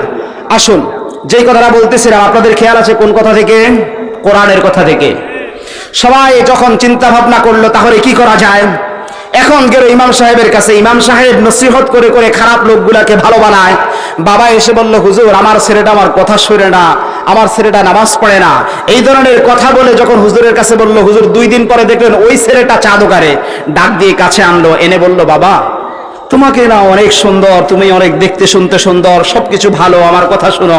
বাবা আমার কথা শোনো না, মসজিদে আসো না, তুমি আমার সাথে কথা দাও, মসজিদে আসবে? হুজুর ঠিক আছে আসবো। আসে নাই। আবার আরেকদিন দেখা, আবার হুজুর ধরে বসলো। এইভাবে 2 দিন 3 দিন যাওয়ার পরে যখন হুজুরে ধরলো, তখন মসজিদের দিকে আসা শুরু হলো, নামাজ পড়া শুরু হলো। এই ধরনের ছেলে আপনাদের এই সমাজে আছে কিনা? জোরে বলেন, আছে কিনা? আছে। শুধু এই সমাজে নয়, সারা বাংলাদেশে রয়েছে। তাহলে মদখোর, জুয়াখোর, জিনাখোর, আবালখোর, বলদখোর, ডালখোর, নিশাখোর, বাবাখোর, এই ধরনের যুবকদেরকে দিনের পথে আনে যারা, কোরআন জানে তারা, ঠিক কিনা? জোরে বলেন। এখন মসজিদের ইমাম সাহেব সংশোধন করছে, মঞ্চে ময়দানে বসে ওলামা একরাম সংশোধন করছে। যখন দেখলো তখন চিন্তা করলো, এই ওলামা একরাম যারা রয়েছে এদেরকে যদি নাকি সমাজের মধ্যে হেয় করা যায়, ছোট করা যায়, তাহলে মানুষ আর কোরআনের কথা শুনবে না। যেমন পরিকল্পনা তেমন কাজ শুরু হয়ে গেল। এখন ওলামা একরামের সুরতে, ওলামা একরামের লেবাসে কিছু লোককে তারা ভাড়া করে তারপরে মঠে ময়দানে ছেড়ে দিয়েছে। এই লোকগুলাকে নাটক সাজাইয়া কথিত জঙ্গি বলে বলে এদেরকে মিডিয়ার সামনে ফেস করা হচ্ছে, ঠিক কিনা? জোরে বলেন। খোদার কসম করে বলি, আল্লাহর কোরআন হাতে নিয়ে যারা কোরআন জানে, যারা কোরআন পড়ে, তারা কখনো জঙ্গি হয় না। যারা কোরআন পড়ে তারা কখনো সন্ত্রাস হয় না। যারা এই সন্ত্রাসের তহমত দিয়ে কোরআনওয়ালাদের উপরে, আল্লাহওয়ালাদের উপরে, আলেমওয়ালাদের উপরে জুলুম নির্যাতন করছো, তোমাদের বিচার অচিরে হবে ইনশাআল্লাহ। আজ পর্যন্ত কোনো মাদ্রাসা থেকে কোনো জঙ্গি ধরতে পারে নাই, ঠিক আছে। যৌক্তিক না কথাটা অযৌক্তিক? একটু আপনাদের সাথে শেয়ার করি।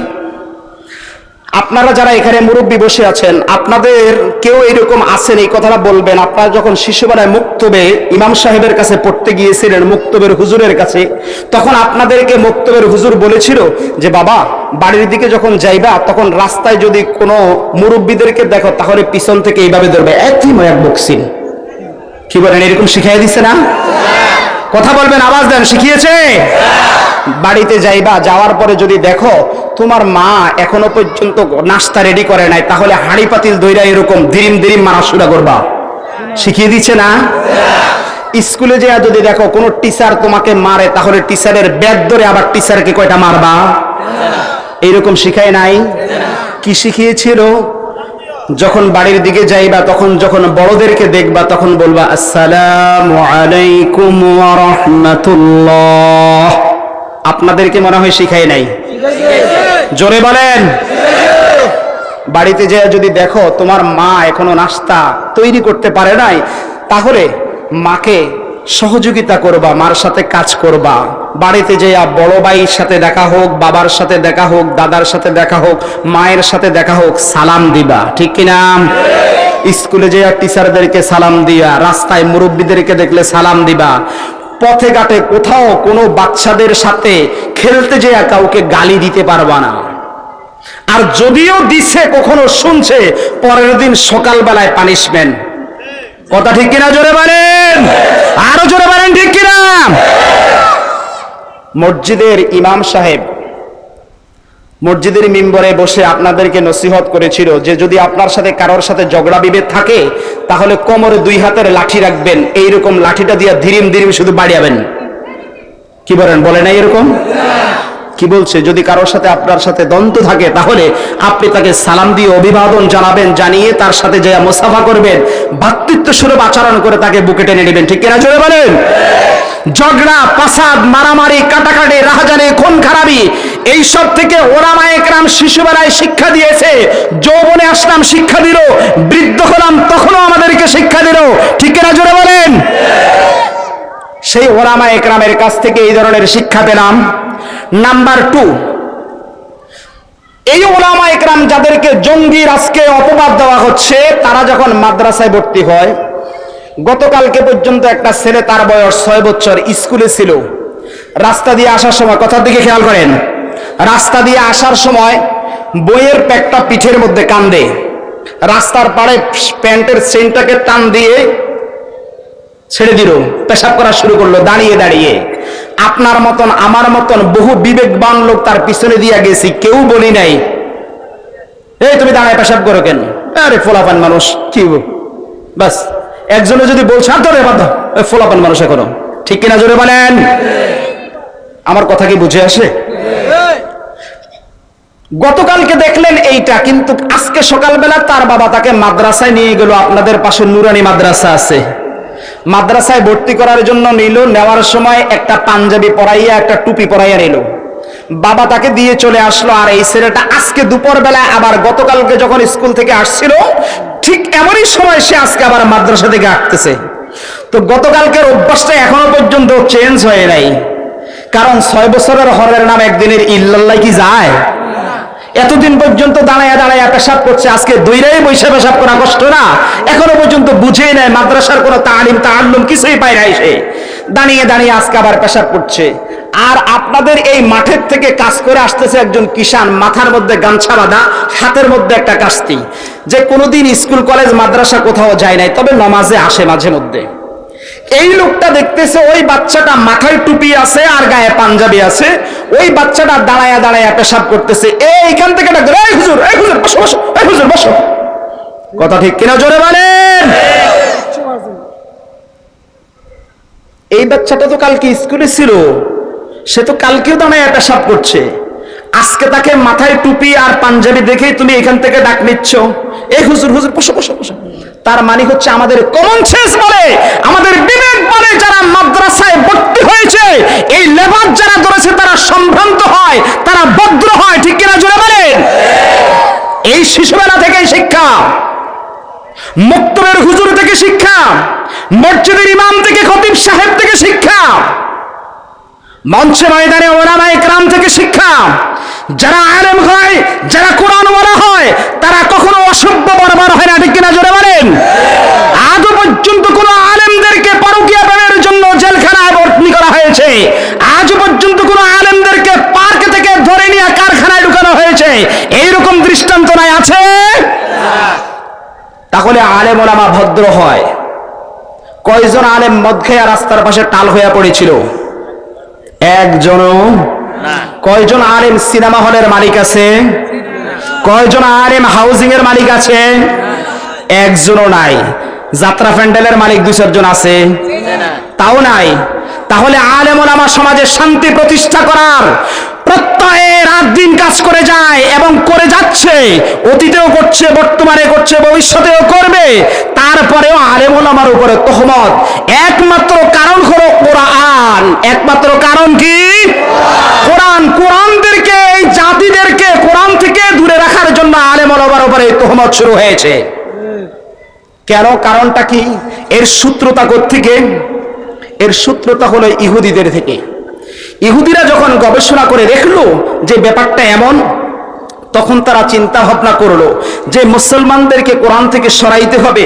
এই পায় তারা করে তারা আস্তে আস্তে পরিকল্পনা আঁকতে লাগলো। সেই পরিকল্পনা বাস্তবায়ন করার জন্য সেই মিশনের দায়িত্ব দেওয়া হলো আমেরিকার হাতে। আর আমেরিকা সারা বিশ্বের মোড়ল হইয়া প্রত্যেকটা মুসলমান দেশে এটা বাস্তবায়ন করার জন্য সহযোগিতা করে যায়, কথিত বিশ্ব ব্যাংকের মাধ্যমে আর জাতিসংঘের মাধ্যমে সাহায্য সহযোগিতা করে কোরআনের উপরে আঘাত হানার জন্য, কোরআনকে নস্যাৎ করার জন্য, মুসলমানদেরকে শেষ করে দেওয়ার জন্য পরিকল্পনা মাফিক কাজ করে যায়। ঠিক কিনা জোরে বলেন? আপনারা জানেন কিনা জানি না, আমেরিকার আইন হচ্ছে একটা কুকুরকে যদি কোনো ব্যক্তি মারে আর যদি সেটা আদালতে দোষী সাব্যস্ত হয় তাহলে তার 18 বছর জেল। কত বছর জেল? 18 বছর। আপনাদের বিবেকের কাছে প্রশ্ন রাখি, এই আমেরিকায়, এই জাতিসংঘের মাধ্যমে ইরাকে, আফগানিস্তানে, লেবাননে, কুয়েতে এবং অন্যান্য মুসলমান রাষ্ট্রের মধ্যে মায়ানমারে সহ অসংখ্য মুসলমানদেরকে হত্যা করে চলছে তারা, আদৌ পর্যন্ত এই জন্য কোনটার 10 দিনের জেল হয়েছে এমন দৃষ্টান্ত আছে? তার মানে হচ্ছে বর্তমান বিশ্বের মোড়লদের কাছে একটা কুকুরের দাম আছে কিন্তু মুসলমানের দাম। কথা ঠিক না ঠিক? সুতরাং মুসলমানেরা আবারও জাগ্রত হতে হবে, আবারও হুঁশিয়ার হতে হবে। ওলামা একরাম থেকে আমাদেরকে দূরে সরানোর জন্য প্রায় তারা চলছে, এই পায় তারা নস্যাৎ করে দিতে হবে। আজ থেকে 20 বছর আগে আমার মায়েরা, আমার দাদিরা গাছে যখন নতুন পেঁপে ধরতো তখন বলতো এটা হুজুরের জন্য। বক্তৃতা ছিল কিনা? যখন নতুন ফসল আসতো ক্ষেতের মধ্যে তখন বলতো হুজুর আমার নতুন ক্ষেতে নতুন ফসল আসছে, একটু মেঘের বাণী করে আগামীকাল দুপুর বেলায় আমার বাসায় পেটা ডাল ভাত খাবেন, বাচ্চা কাচ্চাদেরকে নিয়ে একটু দোয়া করবেন, আল্লাহ যেন বরকত দান করে, সারা বছর যেন আল্লাহ পাকা আমার এই বরকতি খাবারটা খাবার তৌফিক দান করে। ঠিক কিনা জোরে বলেন? কিন্তু এখন নাই। নতুন নারিকেল গাছের নারিকেল আসছে, পাঠাইয়া দিছে এটা হুজুরের জন্য। লাউ গাছের লাউ আসছে, পাঠাইয়া দিছে হুজুরের জন্য। ভক্তি শ্রদ্ধা। আর এই জন্য সমাজে তখন শান্তিও ছিল। যখন তারা দেখলো যে এই আলেম ওলামারা কথা বললে সাধারণ মানুষগুলো শুনে এবং মানে, তখন তারা পরিকল্পনা করলে এদের উপরে মানুষদের যে আস্থাটা আছে আস্থা সরিয়ে দিতে হবে। আর এই আস্থা সরিয়ে দেওয়ার জন্যই বর্তমানে পায়তারাগুলা করে করে কথিত জঙ্গি, কথিত সন্ত্রাস, এই ধরনের অপবাদগুলা দিয়ে দিয়ে আলেম ওলামা শূন্য করতেছে। ঠিক কিনা জোরে বলেন? আপনাদের মসজিদের ইমাম সাহেব, বাজার মসজিদের ইমাম সাহেব, এই মসজিদের ইমাম সাহেব জুমার নামাজের সময় কোরআন শরীফ থেকে আলোচনা করেছে। কোরআনের আয়াতে বলেছে ইনিল হুকমুলিল্লাহ, জমিন যার বিধান তার, জমিন যার বিধান তার। কথাটা কার? আল্লাহর। সত্য না মিথ্যা? ইমাম সাহেব যদি মসজিদের মিম্বরে দৃঢ় চিত্তে যদি এই কথা বলে আর পরের দিন যদি ইমাম সাহেবকে গ্রেফতার করার জন্য লোক চলে আসে, এই ধরনের দৃষ্টান্ত আমার দেশে আছে কিনা? জয় বলেন আছে কিনা? আর এই সত্য কথা বলার কারণে যদি ইমাম গ্রেফতার হয়, এই মসজিদে বলল গ্রেফতার, ওই মসজিদে বলল গ্রেফতার, ওই মসজিদে বলল গ্রেফতার, জমিন যার বিধান তার, আইন তার, সবকিছু চলবে তার, অন্য কারো আইন চলবে না, অন্য কারো হুকুম চলবে না। এই কথা বলার পরে ইমাম সাহেব গ্রেফতার হলে, আল্লাহর বিধানের কথা বললে ইমাম সাহেব গ্রেফতার হওয়ার পরে, তাহলে আপনি দেখবেন এই মসজিদ ওই মসজিদ থেকে নেওয়ার পরে আস্তে আস্তে মসজিদগুলো শূন্য। আপনার ছেলের বিবাহ, গেলেন ইমাম সাহেব হুজুরকে আনবেন, বলে আমাদের হুজুরকে তো গতকাল রাত্রে নিয়ে গেছে, গতকাল রাত্রে নিয়ে গেছে। আল্লাহ তো ভালো, যদি নিয়ে যদি লাল দানারে ঢুকায় তবুও ভালো, কিন্তু এখন তো যাহা শুরু হয়েছে তাহা আলেম ওলামাদেরকে এবং সাধারণ মানুষদেরকে নিয়ে তাদের ঠিকানা কোথায় তাও বলতে পারে না। আইনের শাসন চলছে। কিসের শাসন? আইনের শাসন চলছে। গুম করে করে মানুষদেরকে নালায় ডুবা হত্যা করে শেষ করা হচ্ছে। এটা হচ্ছে আইনের শাসন। পর্যন্ত আল্লাহর কোরআন প্রতিষ্ঠা না হবে ততক্ষণ পর্যন্ত কোনো আইনের শাসন প্রতিষ্ঠা হবে না। ঠিক কিনা জোরে বলেন?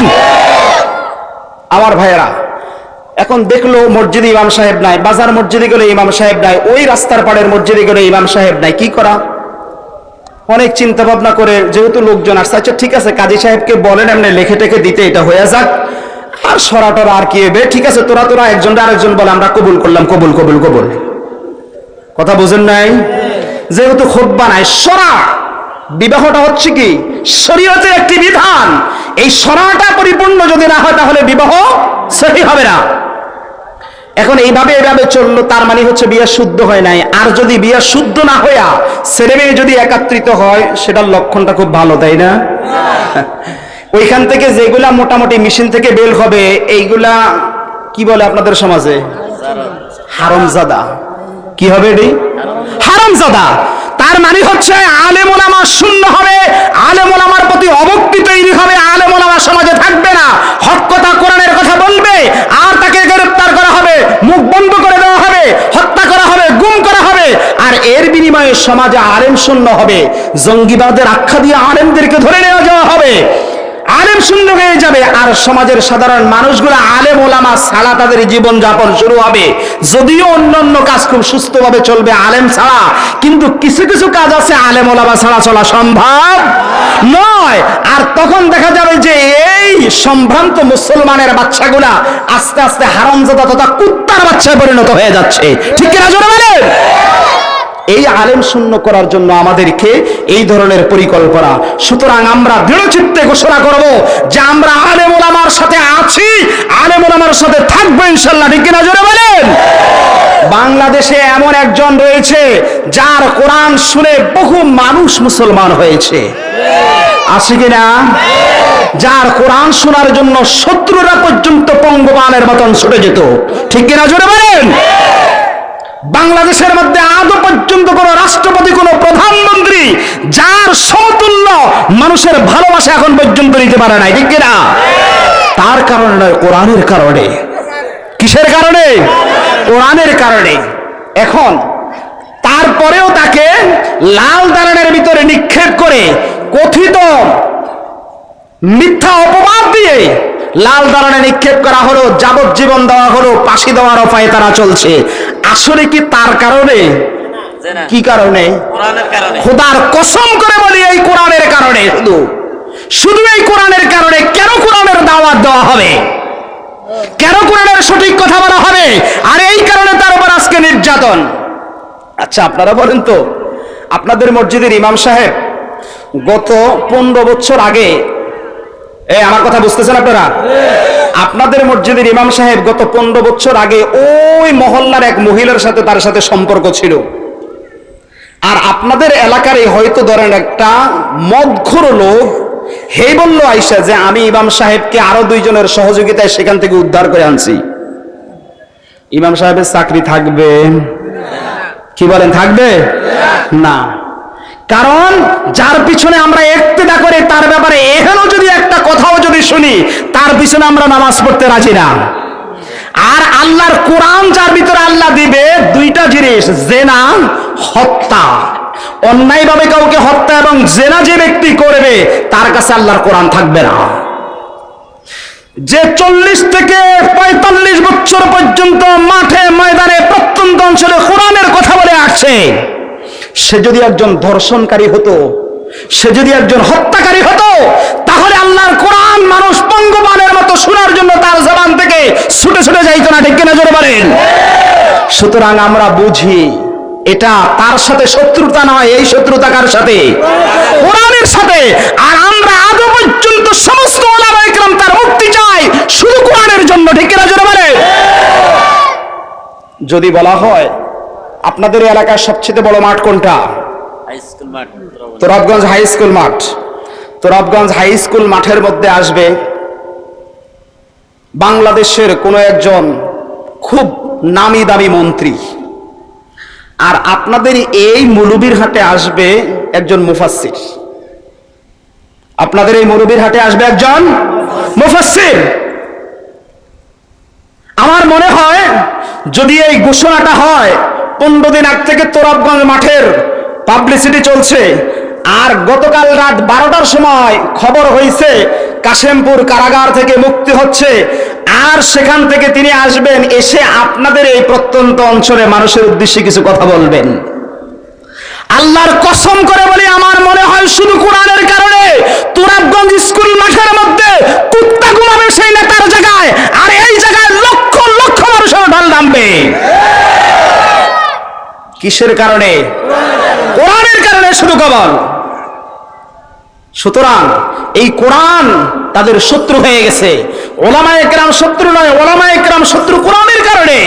আর আমরাও দৃঢ়চিত্তে প্রতিজ্ঞা করব, আমরা ওলামায়ে কেরামের সাথে আছি, আমরা কোরআনের সাথে আছি। কোরআনের জন্য যারা কোরআনকে ভালোবাসে তাদের জন্য প্রাণ যদি দিলে হয় তবুও দিব, তারপর আমরা কোরআনের রাস্তা থেকে সরব না। আলেম ওলামাদেরকে আপনাদের উপর থেকে উঠাচ্ছে, আপনারা খুব ভালো মনে করতেছেন? এখনো সময় আছে। ওলামায়ে কেরামের সাথে সম্পর্ক গড়ুন, ওলামায়ে কেরামকে ভালোবাসুন, নতুবা খোদার কসম ভবিষ্যৎ অত্যন্ত ভয়াবহ। যারা আলেমদেরকে ভালোবাসবে না, আলেম দেখলে চোখটাকে এরকম করে, আসে না কিছু এই সমাজে নাই আমরা এরকম। আলেম ওলামাদেরকে ইমাম সাহেব দেখলে, খতিব সাহেব দেখলে তার বাপের চক্ষুশূল হয়ে যায়। এই হারামি তোর বাপ মারা গেলে আবার করে কিনা? হুজুরের এসে একবারে তুই জানা যাবো না ক্যারে, এর কাছে আইলি ক্যারে। ওলামায়ে কেরামের কাছে আসতে হবে, ওলামায়ে কেরামকে মহব্বত করতে হবে, ভালোবাসতে হবে। এই ব্যতি রেখে সমাজ সুস্থ হবে না, সুন্দর হবে না। আসুন আপনি চিন্তা করে দেখেন না একটু, যেই লোকটা এইরকম দৃষ্টান্ত আপনাদের চোখের সামনে আছে, যেই লোকটা আলেমদেরকে ভালোবাসে, আল্লাহ তার সংসারে, আল্লাহ তার পরিবারে বরকত এবং রহমত দেয়। যেই লোকটা আলেমের সাথে হিংসা রাখে, বিদ্বেষ রাখে, আলেম দেখলে তার চোখে মনে হয় কাঁটা ঢুকে, এইরকম কিছু লোক আছে, এই লোকগুলার সংসারে অশান্তি, ওর বংশের মধ্যে আলেম তৈরি হবে না। আমি আপনাদেরকে বলি খোদার কসম, এই কোরআন সামনে, আল্লাহর কসম করে বলছি, এই কোরআন সামনে নিয়ে আমাদের বাড়িতে হাফিজ মাওলানা মুস্তাফিজুর রহমান সাহেবের নাম আপনারা শুনছেন? মিরওয়াশপুর মাদ্রাসার মুহাদ্দিস। উনি, আমি তখন লেখাপড়া করি, উনি আমাদের বাড়ির পাশে মাহফিলে আসতেন। 1 থেকে 2 রাত্র 2 বছর আমাদের বাড়িতে ছিলেন, সকাল নাস্তা করছেন। আমার মা এইরকম বলতো, আল্লাহ তুমি যদি আমার একটা ছেলেকে যদি একটু আলেম বানাইতা, তাহলে আল্লাহ আমি তোমার দরবার শুকর আদায় করতাম। আমার এখনো খেয়াল আছে এই কথাগুলো বলতো মা। শুধু আলেমকে মহব্বত করে, আমার আব্বা আলেমকে মহব্বত করে মুস্তাফিজ সাহেব হুজুরকে বাড়িতে নিয়ে এসে নাস্তা করাইতো। ওই সময় আমি স্কুলে পড়ি, আর ওই কথাগুলো আমার এখনো স্মরণ হয়। আপনাদের ইমাম সাহেব ছিলেন, আমার আগের ওস্তাদ ছিল মাওলানা নূর মোহাম্মদ সাহেব, তিনি এই ধরনের কথাগুলো বলতেন, হুজুরকে অনেক সম্মান করত। তো এই ইজ্জতের কারণে, সম্মানের কারণে আল্লাহ পাক এখন আমাদের 3 ভাইকে আল্লাহর এমন গোলাম বানিয়ে দিয়েছে।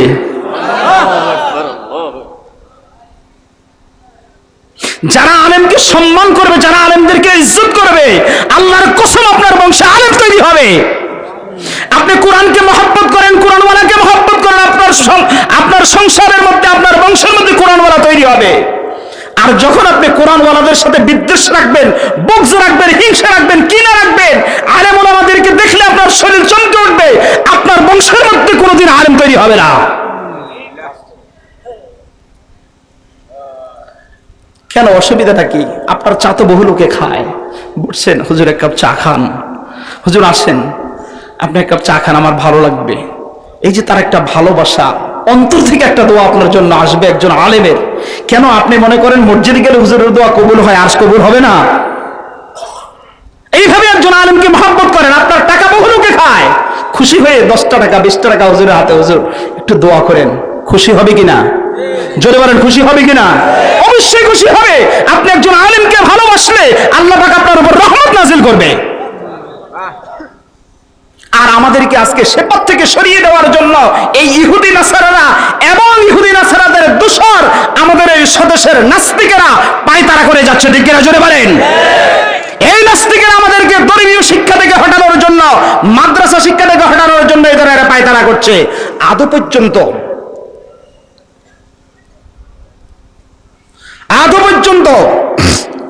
কোন মাদ্রাসার মধ্যে একটা জঙ্গি পাওয়া যায় নাই। কোন মাদ্রাসা ছাত্ররা অধিকার আদায়ের জন্য শিক্ষককে তার হলরুমে তালা মেরে রাখছে, এরকম দৃষ্টান্ত আছে দুই একটা। দাবি আদায়ের জন্য রামদাও উঁচু করে এরকম হলের সামনে মিছিল করছে, আছে। বিশ্বজিতের মতন এরকম দুই একটারে রামদাও দিয়া কোবাইছে, খাদিজার মতন দুই একটারে কলেজ ক্যাম্পাসের সামনে এরকম কোবাইছে, একটাও নাই। তো এইরকম যদি না থাকে, তারপরেও আলেম ওলামার উপরে কেন বদনামি? কলেজ, ভার্সিটি, বিশ্ববিদ্যালয়ে আমরা আজ থেকে বহু আগ থেকে বলেছি জঙ্গিবাদ তৈরি হয় সেখানে। এদের হাতে কলম তুলে দেওয়া অস্ত্রের বদলে নতুবা এই দেশের মধ্যে অশান্তির দাবানল চলবে। আর আজকে তাই দেখতেছি, এদেরকে ট্যাকেল দেওয়ার জন্য পুলিশ প্রশাসন পর্যন্ত হিমশিম খাচ্ছে, ঠিক কিনা জোরে বলেন? কিন্তু কোন মাদ্রাসায় তো আজ পর্যন্ত এমন হয়নি। কোন মাদ্রাসার ছাত্ররা তো শিক্ষককে মারে নাই, শিক্ষককে হলরুমে তালা মারে নাই, একটা ছাত্র আর একটা ছাত্রকে হত্যা করে ডেনে ফেলে দেয় নাই। তারপরেও কেন মাদ্রাসার উপর এত দৃষ্টি? তারপরেও কেন মাদ্রাসার উপর এত তহমত? তার মানে মাদ্রাসা নয়, দ্বীনি শিক্ষা, দ্বীনি শিক্ষা নয়, কোরআন। এই কোরআনকে আমাদের থেকে দূরে সরিয়ে দেওয়ার জন্য, কোরআন বিমুখ করার জন্য ষড়যন্ত্র, ঠিক কিনা জোরে বলেন? আমার ভাইয়েরা, ভূমিকা আমার অনেকটুকু চলে গেছে, অনেক সময় চলে গেছে। সময় আমার যথাযথ সময় 9টা পর্যন্ত, ইনশাআল্লাহ চেষ্টা করব কিছু কথা বলার জন্য। আসুন আমরা তেলাওয়াত করেছিলাম সূরা ফুরকানের 63 নম্বর আয়াত থেকে। সূরা ফুরকানের 63 নম্বর আয়াত।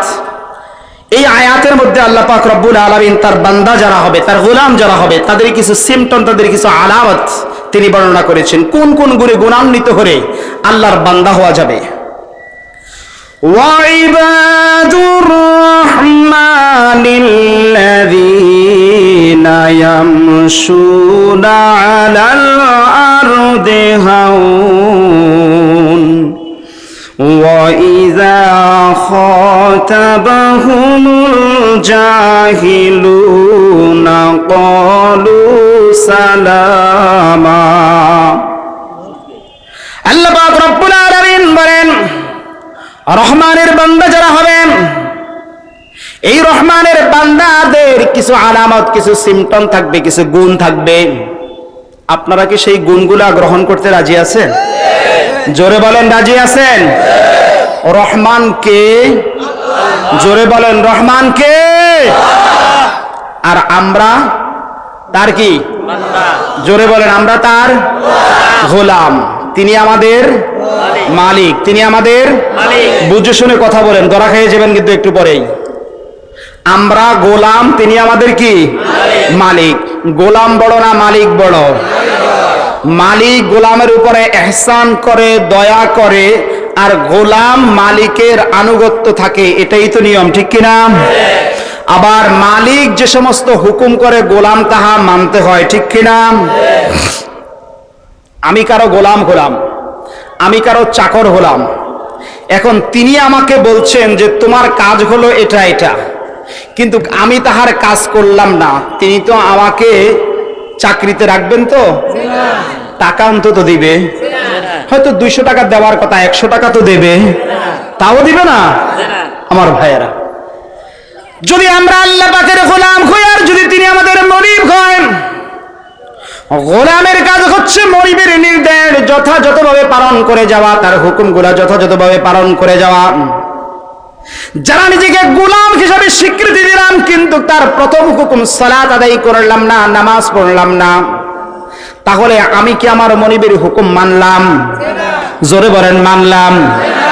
আমি এমন গোলাম নিলাম, আমি এমন চাকরি নিলাম, যেই চাকরিকে হুকুম করলাম কাজ করার জন্য, এই কাজ করো, এই কাজ করো, এই কাজ করো, সে আমার কাজগুলো করলো না।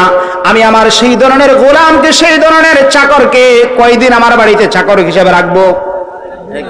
একদিনও না, টাকাও দেব না, খাবারও দেব না। কিন্তু আল্লাহ পাক রব্বুল আলামিন বলেন, ও আমার গোলামেরা, তোমরা পৃথিবীর জমিনে যাইয়া যদি আমি আল্লাহর আমি রবের যদি হুকুম ঠিক মতন পালন নাও করো, তবু তোমাদেরকে আমি রিজিক দিয়ে যাচ্ছি, কিন্তু হিসাব রেখো প্রত্যেকটা রিজিকের বিনিময়ে ইনফিরাদি আলাদা আলাদা হিসাব তোমাদের থেকে নেব। বাঁচার কোনো উপায় নাই, এই হিসাব দিতেই হবে আমার কাছে। আর যখন কোনো ভালো গোলাম যদি থাকে, যথাযথভাবে যদি কাজ করে, তাহলে সে তার সব কিছু ঠিক মতন করার পরে তার মাসিক মায়নাটাও ঠিক মতন দেয়, মাসে আবার কাপড়ও কিনে দেয়, খাবারের সময় 2টা প্লেটে বেশি তুলে দেয়। শুধু কেবল তাই না, অনেক সময় পকেট থেকে 20 টাকা বাকির করে হাতে তুলে বলে কিছু খাইস, ঠিক কিনা জোরে বলেন। কত টাকা দিল কি বাকাহারা হিসাব নেয় না। আমার গোলামটা ভালো, আমার এই চাকরটা খুব ভালো, কিন্তু যে সমস্ত লোকগুলা ঠিক মতন হুকুম তামির করে না, ভালো কাজ করে না, ঠিক মতন হুকুম পালন করে না, এদের বেলায় কঠোরতা অবলম্বন করে, এর টাকা দিতে খুশি, আরো কিন্তু বাজারে যায় চুরি করে, ও কিন্তু ঠিক মতো কাজ করে না। কথা ঠিক কিনা জোরে বলেন।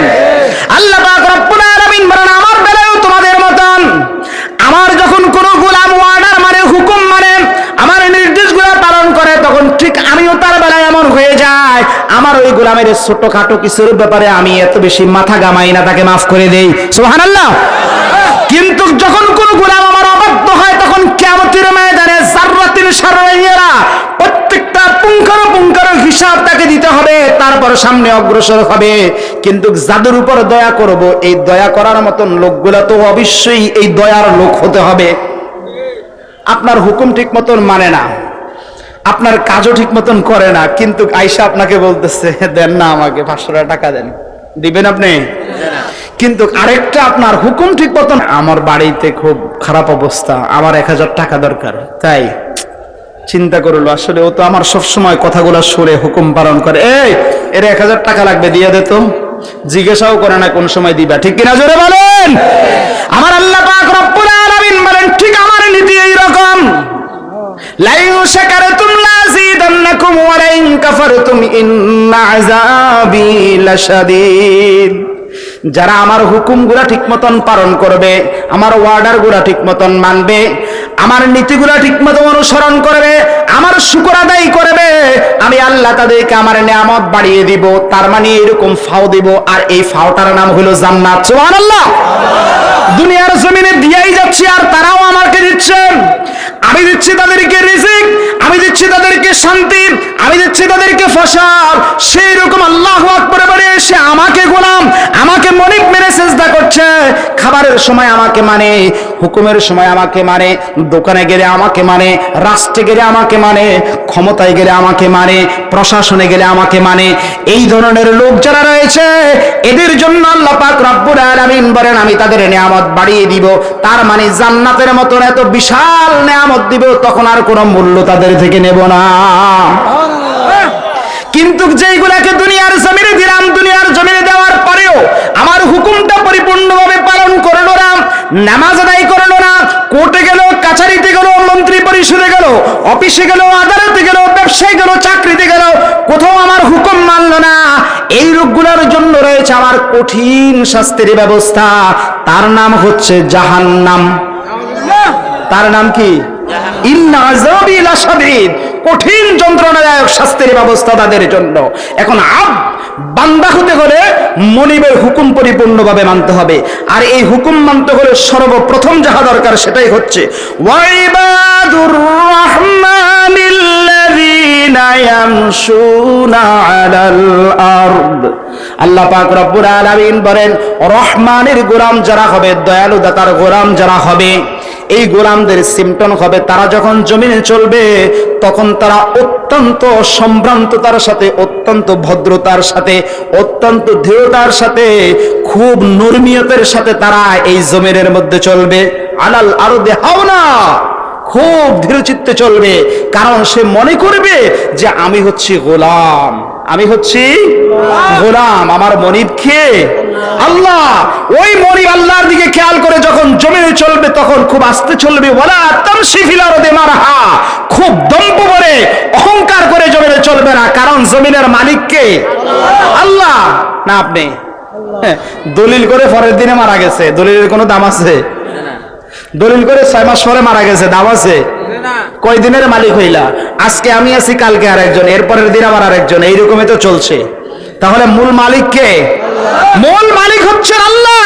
এই জন্য আল্লাহ বলে, আমার গোলাম যারা হবে তারা জমিনের মধ্যে যে অবস্থায় তাকে দৃষ্টি অবনত রেখে অত্যন্ত দৃঢ়তার সাথে, নরমিয়তের সাথে জমিনের মধ্যে চলাফেরা করবে। যদি ক্ষমতার চেয়ারেও বসে, তারপরেও তারা বলবে, আমি তো রহমানের গোলাম। আমি কার গোলাম? রহমানের গোলাম। তিনি আমার সবকিছু দেখছে, সবকিছু অবলোকন করছে, আমি কি করছি না করছি। সুতরাং আমার সবকিছু সংশোধনের ভিতর থাকতে হবে। যদি কোনো অন্যায় হয়ে যায় তাহলে আমার অবস্থা খুব খারাপ, যেহেতু আমি গোলাম, যেহেতু আমি وَعِبَادُ الرَّحْمَنِ الَّذِينَ يَمْشُونَ عَلَى الْأَرْضِ هَوْنًا وَإِذَا خَاطَبَهُمُ الْجَاهِلُونَ قَالُوا سَلَامًا। রহমানের গোলাম যারা হবেন তারা অবরোধ হয়ে জমিনের মধ্যে চলবে। এক, দুই নম্বরে তাদের সিমটম হবে, তাদের আলামত হবে, যখন তারা জমিনের মধ্যে থাকবে তখন এই জমিনের মধ্যে যারা আল্লাহ সম্পর্কে, যারা রাসূল সম্পর্কে তর্ক বিতর্ক করতে যায়, যারা বিভিন্ন ধরনের কথা বলতে চায়, এদের কাছ থেকে সে আস্তেই করে তাদেরকে বলবে, সালাম, তোমার উপর শান্তি বর্ষিত হোক, আমি তোমার থেকে যাই। কারণ তর্কের মধ্যে জড়াবে না।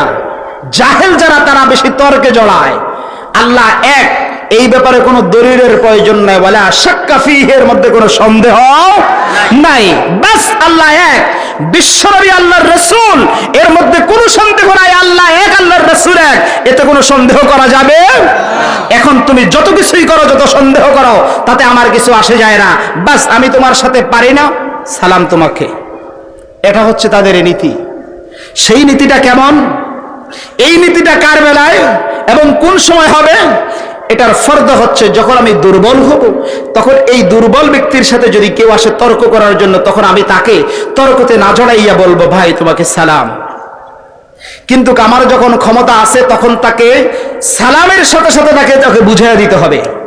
আর যখন ক্ষমতা আছে, তখন তাকে আমার ক্ষমতা দিয়ে বুঝাইয়া দিতে হবে।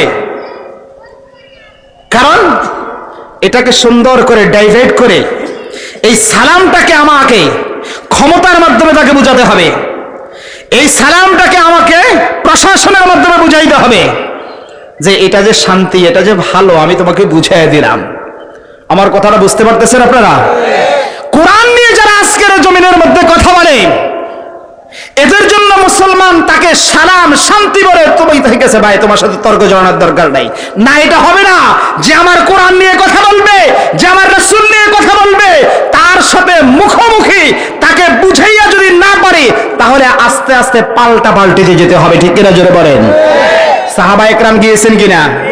বলে হুজুর আপনি কইতেছেন না, সাহাবা একরাম গিয়েছেন কিনা? যারা কোরআনের ব্যাপারে কথা বলবে, যারা রাসূলের ব্যাপারে কথা বলবে, যারা আল্লাহর ওয়াহদানিয়ত নিয়ে কথা বলবে, ওদেরকে কোনো কালেই ছাড় দেওয়া হয়নি, এখনো ছাড় দেওয়া যাবে না। আসুন, এরা বলবে, সাধারণ লোকেরা সাধারণ অবস্থায় যখন কোনো ব্যক্তি ব্যক্তিগতভাবে আমার উপর জুলুম করতেছে, আমার উপর অত্যাচার করতেছে, নির্যাতন করতেছে, নিপীড়ন করতেছে, ব্যক্তিগত আক্রোশ হিসাবে সে আমার সাথে তর্ক জড়াচ্ছে, তখন তাকে বলবো, ক্বালু সালামা, ভাই তোমার উপর শান্তি বর্ষিত হোক। এই ওয়াল্লাযীনা ইয়াবীতুনা লিরাব্বিহিম সুজদান ওয়া কিয়ামা, যারা রহমানের গোলাম হবে, যারা রহমানের বান্দা হবে, তাদের সিমটন হবে, তাদের আলামত হবেন ইয়াবিতুনা লিরাব্বিহিম, তারা রাত্রটাকে অতিক্রান্ত করবে তাদের রবের সামনে সিজদারত অবস্থায় এবং দণ্ডায়মান অবস্থায়, অর্থাৎ দাঁড়াইয়া নামাজের তাকবীরে তাহরিমা বেঁধে তাদের রবের সামনে দাঁড়িয়ে থাকবে আর গোলাম হিসাবে স্বীকৃতি দিবে, ও আমার মনিব, যখনই তুমি ডাক দাও তখন আমি তোমার ডাকে সাড়া দেই, কিন্তু এই রাত্রে গভীরে তোমার সাথে আমি বন্ধুত্ব করার জন্য আসলাম। কথা ঠিক কিনা জোরে বলেন? দিনের বেলায় যখন মসজিদে আজান হয় তখন দৌড়ে চলে যায় মসজিদে, ঠিক কিনা? আপনারা জানতো? মিনার হতে যখন শুনি আজানের ধ্বনি, ধ্বনি, তোমার ডাকে সাড়া দিতে পারি যেন আমি, তোমার ডাকে সাড়া দিতে পারি যেন আমি। বলেন না, মিনার হতে যখন শুনি আজানের ধ্বনি, মিনার হতে যখন শুনি, আর জোর নাই আপনাদের গায়ে, বলেন আমার সাথে, মিনার হতে যখন শুনি আজানের ধ্বনি, মিনার হতে যখন শুনি আজানের ধ্বনি, তোমার ডাকে সাড়া দিতে পারি যেন আমি, তোমার ডাকে সাড়া দিতে পারি যেন আমি। কি বলেন, রাজি ইনশাআল্লাহ? আমার ভাইরা, এখন রাত্রি গভীরে তাহাজ্জুদে দাঁড়িয়ে যাবে, নামাজে দাঁড়িয়ে যাবে, রাত্রি অতিক্রান্ত করবে তারা তাদের রবের সামনে দণ্ডায়মান হয়ে। দিনের বেলায় সালাত আদায় করে বান্দা হওয়া যায়। কি হওয়া যায়? বান্দা হওয়া যায়, এটা রবের হুকুম। আর রাত্রিতে রবের সামনে দাঁড়িয়ে তাহাজ্জুদ আদায় করে বন্ধু হওয়া যায়। কি হওয়া যায়? বন্ধু হওয়া যায়। গভীর রজনীতে তাহাজ্জুদ পড়ে দেখেন না ইবাদতের মজা কেমন। ইবাদতের সবচেয়ে বেশি মজা হলো গভীর রজনীতে তাহাজ্জুদ পড়া। ঘুমের কে পিছনে ফেলে দিয়ে সামনে এসে তাহাজ্জুদে দাঁড়িয়ে যাওয়া, 2-4 রাকাত করে তাহাজ্জুদ পড়েন আর হাতটা তুলে রবের কাছে নিজে ক্ষমা চান, মাফ চান, রিজিক চান তার কাছে। দেখবেন কত মজা আসে ইবাদতের মধ্যে। তবে প্রচার করা যাবে না। তবে কি করা যাবে না? প্রচার করা যাবে না। পরের দিন সকালবেলায় উঠে মাথাটা ঘুরাচ্ছে রে, মাথা ব্যথা করছে, আসলে চোখটা জ্বলতেছে, কি হয়েছে? আরে ভাই, তোমরা তো সারা রাত ঘুমাও, রাত্রে একটু উঠি, ওইটা একটু জুদাস করে একটু দাঁড়াই, একটু 2 রাকাত নামাজ পড়ি। এরকম আছে কি না? কোন কাজে আসবে? বেয়াই কি পুকুরে তো বড় বড় মাছ হয়েছে দেখি। কেমনে এত বড় মাছগুলা ফালছেন পুকুরের মধ্যে? এত বড়, আমনের দৃষ্টি আবার আমার পুকুরের দিকেও গেছে। আপনি কেমনে বুঝলেন? কেমনে দেখছেন? আরে ভাই, সারা রাত তো ঘুমায় থাকেন, আল্লাহর ডাকে তো একটু উঠতে হয় রাত্রে। আল্লাহর এই গোলাম রাত্রে উঠি, এই রাত্রে আসছে উজু করার জন্য, ওইটা দেখি এক এক চাল মারতেছে, দেখি বিশাল বিশাল মাছ। মাছের কথা কওয়া উদ্দেশ্য নাকি তাহাজ্জুদ পড়ছে এটা বলা উদ্দেশ্য? জোরে বলেন। তাহাজ্জুদ বলা উদ্দেশ্য। এই ধরনের তাহাজ্জুদ পড়ে কোনো লাভ হবে? তাহাজ্জুদ পড়তে হবে নির্জনে, একবারে নিবৃত্তে সম্পর্ক করতে হবে রবের সাথে। ঠিক কিনা? জোরে বলেন। ওয়াল্লাযীনা ইয়াবিতুনা লিরাব্বিহিম সুজদাও ওয়া কিয়ামা, তারা তাদের রবকে সন্তুষ্ট করার জন্য, রবের খুশির নিমিত্তে রাত্রিতে তাহাজ্জুদ নামাজের মধ্যে দাঁড়িয়ে যায় তথা সিজদা এবং কিয়ামের মধ্যে থাকে। ওয়াল্লাযীনা ইয়াকুলুনা রাব্বানা ইসরিফ আন্না আযাবা জাহান্নাম, এরপরে তারা শুধু নামাজ আদায় করে দাঁড়াইয়া এবং সিজদার মধ্যে এমনটি নয়, তারা হাত তুলে তাদের রবের কাছে ক্ষমা প্রার্থনা করে। রব্বুল আলামিন ওয়াল্লাযীনা ইয়াকুলুনা রাব্বানা ইসরিফ আন্না আযাবা জাহান্নাম, আল্লাহ তুমি তোমার জাহান্নামের আযাব থেকে আমাদেরকে পরিত্রাণ দান করো। ইন্না আযাবাহা কানা গারামা, নিশ্চয় জাহান্নামের আযাব অত্যন্ত কঠিন এবং ভয়াবহ যন্ত্রণাদায়ক। ইন্নাহা সাত মুস্তাকাররা ওয়া মুকামা, ওই জাহান্নামটা অত্যন্ত খারাপ জায়গা, নিকৃষ্ট জায়গা। ওই জায়গায় আমরা কেউ যাইতে আছে? 2-1 রাজি? কারা কারা রাজি দেখি তো? হাত তুলছে। জাহান্নামে যাইতে রাজি? জাহান্নামে যাওয়ার জন্য 2-1 আছে এখানে? আপনারা কি ঘুমাইছেন? কথা বলেন না কেন? চিৎকার করে বলুন তো আল্লাহু আকবার। না, পোতায় গেছেন, ব্যাটারি ড্যাম হয়ে গেছে। চিৎকার করে বলুন আল্লাহু আকবার। আলহামদুলিল্লাহ। এইভাবে তারা তাদের রবের কাছে প্রার্থনা করবেন এবং তাদের আলামত হলো, তাদের সিমটম হলো এই লোকগুলা কখনো ওয়াল্লাযীনা ইযা আনফাকু লাম ইউসরিফু ওয়া লাম ইয়াকতুরু ওয়া কানা বাইনা যালিকা কাওয়ামা, বিশুদ্ধ সুন্দর করে সময় লাগিয়ে আলোচনা করার সময় নাই, অত্যন্ত শর্ট সময়, আমার সময় খুব সংক্ষেপ। এই জন্য আমি শুধু কেবল আয়াতের অর্থগুলো বলে যাচ্ছি আপনাদেরকে। যেই আলামতগুলো হবে যারা রহমানের বান্দা, তারা যখন খরচ করবে তখন তারা কৃপণতা করবে না। কি করবে না? কৃপণতা করবে না। বাসার থেকে বলে দিল যে আজকে ঘরে তো পেঁয়াজ নাই, আরে পেঁয়াজ নেই, পেঁয়াজ না থাকলে ওই যে ওইখান থেকে দিয়ে রান, এরকম কিছু লোক আছে না? টাকা পয়সা আছে তারপরেও কৃপণতা করে। তেল দিলে এতটুকু আইন না, তারপরে হিসাব নেই, গত সপ্তাহে না হাটের থেকে তেল নিয়ে আসলাম, আজকে শেষ হলো কিভাবে? আছে না কিছু এরকম? শুধু কেবল ওই জায়গায় না, আরো জায়গা আছে। যখন মসজিদে আসে, আরে ইমাম সাহেবের বেতন 2000 টাকা না, কি ব্যাপার 500 টাকাতে বাড়ায়া দিলা, ঘটনাটা কি? ব্যাপারটা কি? এই জায়গাও আরেক জায়গা, কথা ঠিক কিনা জোরে বলেন? এইরকম আছে কিনা? যাদের ভিতরে উদারতা রয়েছে, আলহামদুলিল্লাহ। আমি মাঝখানে আপনাদেরকে একটা কথা বলি, আপনাদের সমাজের জন্য না, সারা বাংলাদেশের জন্য এই রোগটা রয়েছে।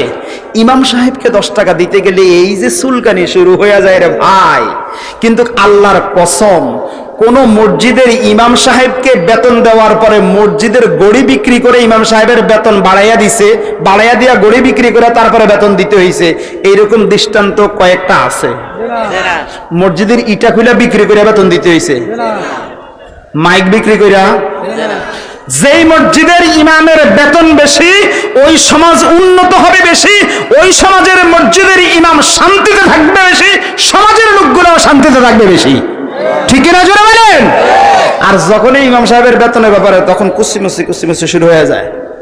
আর তখন ইমাম সাহেবও চিন্তা করে যে আমি তো মসজিদে যা বেতন পাই এই দিয়ে তো পানের পয়সাটাও হয় না। সুতরাং অশান্তি বাড়বে না কমবে? আলহামদুলিল্লাহ, আমার সমাজের লোকেরা খুব ভালো, তারা আমাকে ভালো বেতন দেয়। আল্লাহ তুমি তাদের উপর রহম করো। তারা যেহেতু আমার উপর রহম করছে, আমাকে দেখতেছে, আল্লাহ তুমি তাদের উপরে দয়া করো। ঠিক কিনা জোরে বলেন? والذين إذا أنفقوا لم يسرفوا ولم يقتروا وكان بين ذلك قواما। অতিরিক্ত খরচ করবে না, অযথা খরচের মধ্যে লাগবে না। বিবাহ একটা লাগছে, এখানে গেট সাজাইতে হবে, বাতি লাগাইতে হবে, এটা আপনাদের দেশে নাই? তবে আছে, ডেক সেটও লাগায়, হ্যাঁ, দিরিম বাজে। আচ্ছা আপনারা বলেন তো দেখি, আজ থেকে 20 বছর আগে গায়ে হলুদের কোন রেওয়াজ কি আপনাদের দেশে ছিল? এখন আসছে। এটা হিন্দু সংস্কৃতি। এটা কার সংস্কৃতি? হিন্দু সংস্কৃতি। গায়ে হলুদ কোন মুসলমানের রেওয়াজ না। যারা মানে বুঝতে হবে হিন্দুর রক্ত প্রবাহিত তার শরীরে। ঠিক কিনা জোরে বলেন? জাতীয়ভাবে আমাদেরকে শিক্ষা দেওয়া হচ্ছে ধর্ম যার যার, উৎসব সবার। তার মানে হিন্দুদের গুলো আমরা মানি, পূজায় আমাদেরকে যেতে বাধ্য করা হয়। ঠিক কিনা জোরে বলেন? উৎসব সবার কেন বলা হবে? প্রস্তাবের তা রাসূলের সংসদের মধ্যে আজ থেকে 1500 বছর আগে মক্কার মুশরিকরা দিয়েছিল, কিন্তু আল্লাহর হাবিবের কাছে স্পষ্টভাবে মেসেজ আছে যে নয়, তাদের দিন তাদের, আপনার দিন আপনার। তারা যারা ইবাদত করে তার ইবাদত তারা করবে, আপনি যারা ইবাদত করেন আপনি তারা ইবাদত করেন। কোনো কম্প্রোমাইজ, কোনো স্যাক্রিফাইস নাই যে তোমরা একদিন করো আবার আমি তোমাদের সাথে করব, এইরকম কোন সুন্দর সিস্টেম ইসলামের মধ্যে নাই। যার কারণে লাকুম দিনুকুম এখান থেকে আসছে। এখন আমাদের উপর কেন চাপাইয়া দেওয়া হচ্ছে? ও মুসলমানের সন্তানেরা, দুঃখ লাগে আজকে পহেলা বৈশাখে মুসলমানের বাচ্চারা কিভাবে যায় হিন্দুদের পূজায়, হিন্দুদের সামনে দেওয়া হয়। এই হিন্দুদের যে সমস্ত খাবারগুলো দেওয়া হয় মূর্তির সামনে, তারা বলে মুসলমানদের জন্য শ্রাদ্ধগুলো ঠিক মতন রাখতে পারি না। নির্লজ্জ বেহায়া। কোন মুসলমান পূজায় যেতে পারে না, কোন মুসলমান পূজার উৎসবে অংশগ্রহণ করতে পারে না। আর আজকে আমাদেরকে বাধ্য করা হচ্ছে জাতীয়ভাবে যে ধর্ম যার যার উৎসব। আমি বলি এই কথাটাকে এইভাবে, যদি কথাটা এমন হয় বিবাহ হইল আপনার, বউ হইল সবার, হ্যাঁ, বিয়ে করবেন আপনি, তবে বউটা সবার, মানবেন? তাহলে ধর্ম যার, উৎসব তার, বিবাহ যার, বউটাও তার। কথা ঠিক কিনা জোরে বলেন? চাকরি যার, বেতন তার, চাকরি যার, বেতন তার, কিন্তু চাকরি আমার, বেতন সবার। এটা কি মানবো? এইটা যদি না মানে তাহলে কথা এটাই, ধর্ম তার, বিবাহ যার, বউ তার, চাকরি যার, বেতন তার, ঠিক কিনা জোরে বলেন? আপনাদের কোরবানির ঈদের গরু জবাই দেখার জন্য কয়টা হিন্দুর বাচ্চা এসে দাঁড়ায়? একটাও না, হ্যাঁ, একটাও না। জুমার নামাজের দিন জুমার নামাজ আপনি কেমনে পড়েন, ইমাম সাহেব কেমনে খুতবা দেয়, কেমনে রুকু দেয়, কেমনে সেজদা দেয়, কেমনে ওয়াজ করে, দু চারজন হিন্দুর বাচ্চা আইসা আপনার কাছে দিয়ে দাঁড়ায় থাকে? দাঁড়ায়? এত বেহায়া, এত নির্লজ্জ মুসলমান কিভাবে যাই ওই মূর্তির সামনে যায় দাঁড়ায় পূজাতে? আমার মাথায় ধরে না। তোমার উৎসব দেখার জন্য তো কোনো হিন্দু এসে দাঁড়ায় না, দাঁড়ায়? তাহলে কথাটা মিথ্যা হলো। উৎসব যার, ধর্ম তার, ধর্ম যার, উৎসব তার। কোন উৎসব অন্য কারোর হতে পারে না। আমাদের কোরবানি, আমাদের ঈদুল ফিতর, এটা কোনো হিন্দুদের নয়।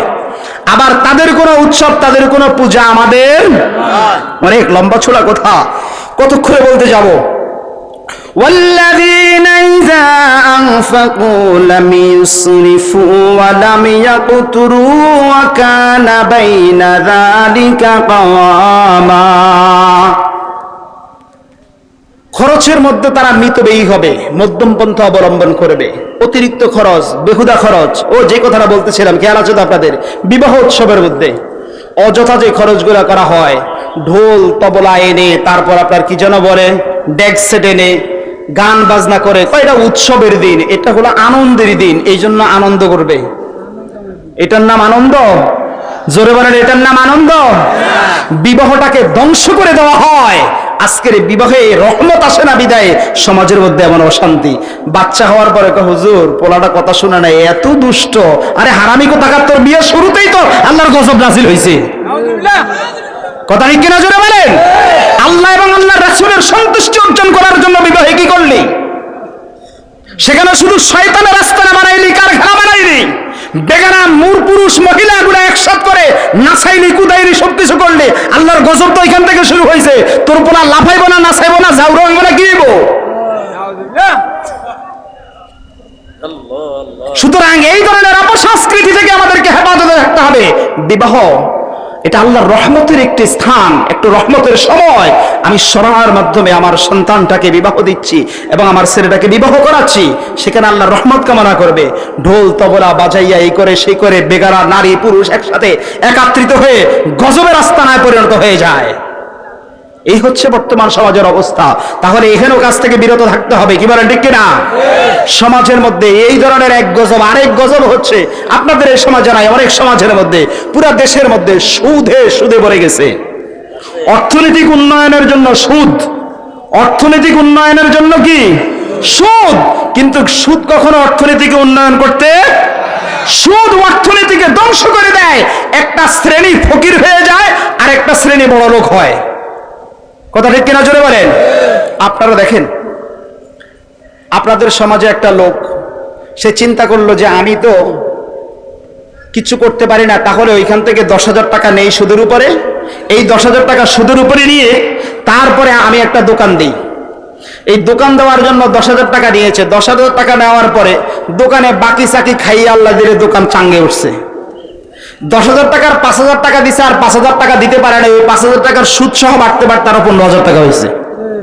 যে লোক সুদের উপরে টাকা লাগাইলো, এই লোকটা আস্তে আস্তে টাকা বলা হইল, আর যেই লোকটা সুদের টাকা নিল, এই লোকটা আরো 15,000 টাকা ঋণ হইয়া বউয়ের নাকের নাকফুল বেচা, কানের দুল বেচা, তারপরে ওই টাকা পরিশোধ করতে হলো। কথা ঠিক কিনা জোরে বলেন? তাহলে সুদ যে খায় সে বড় হয়, সুদ যে দেয় সে ফকির হয়। এই জন্য আল্লাহর রাসূল বলেন, লানাতুল্লাহি আলার রাশি ওয়াল মুরতাশি, যে ব্যক্তি সুদ খায় এবং সুদ দেয়, দুইটার উপর আল্লাহর গজব। এখনো বুঝেন নাই? যে ব্যক্তি সুদ খায় এবং সুদ দেয়, লানুন মানে আল্লাহর গজব, তার মানে এইগুলোর উপরে খোদার গজব পড়ুক। নাউযুবিল্লাহ, নাউযুবিল্লাহ। আসেনি আপনাদের এদিকে? এইদিকে হয়তো নাই। সুতরাং সুদ থেকে বাঁচতে হবে, এই ধরনের অসভ্য বর্বর অনুষ্ঠান থেকে বাঁচতে হবে।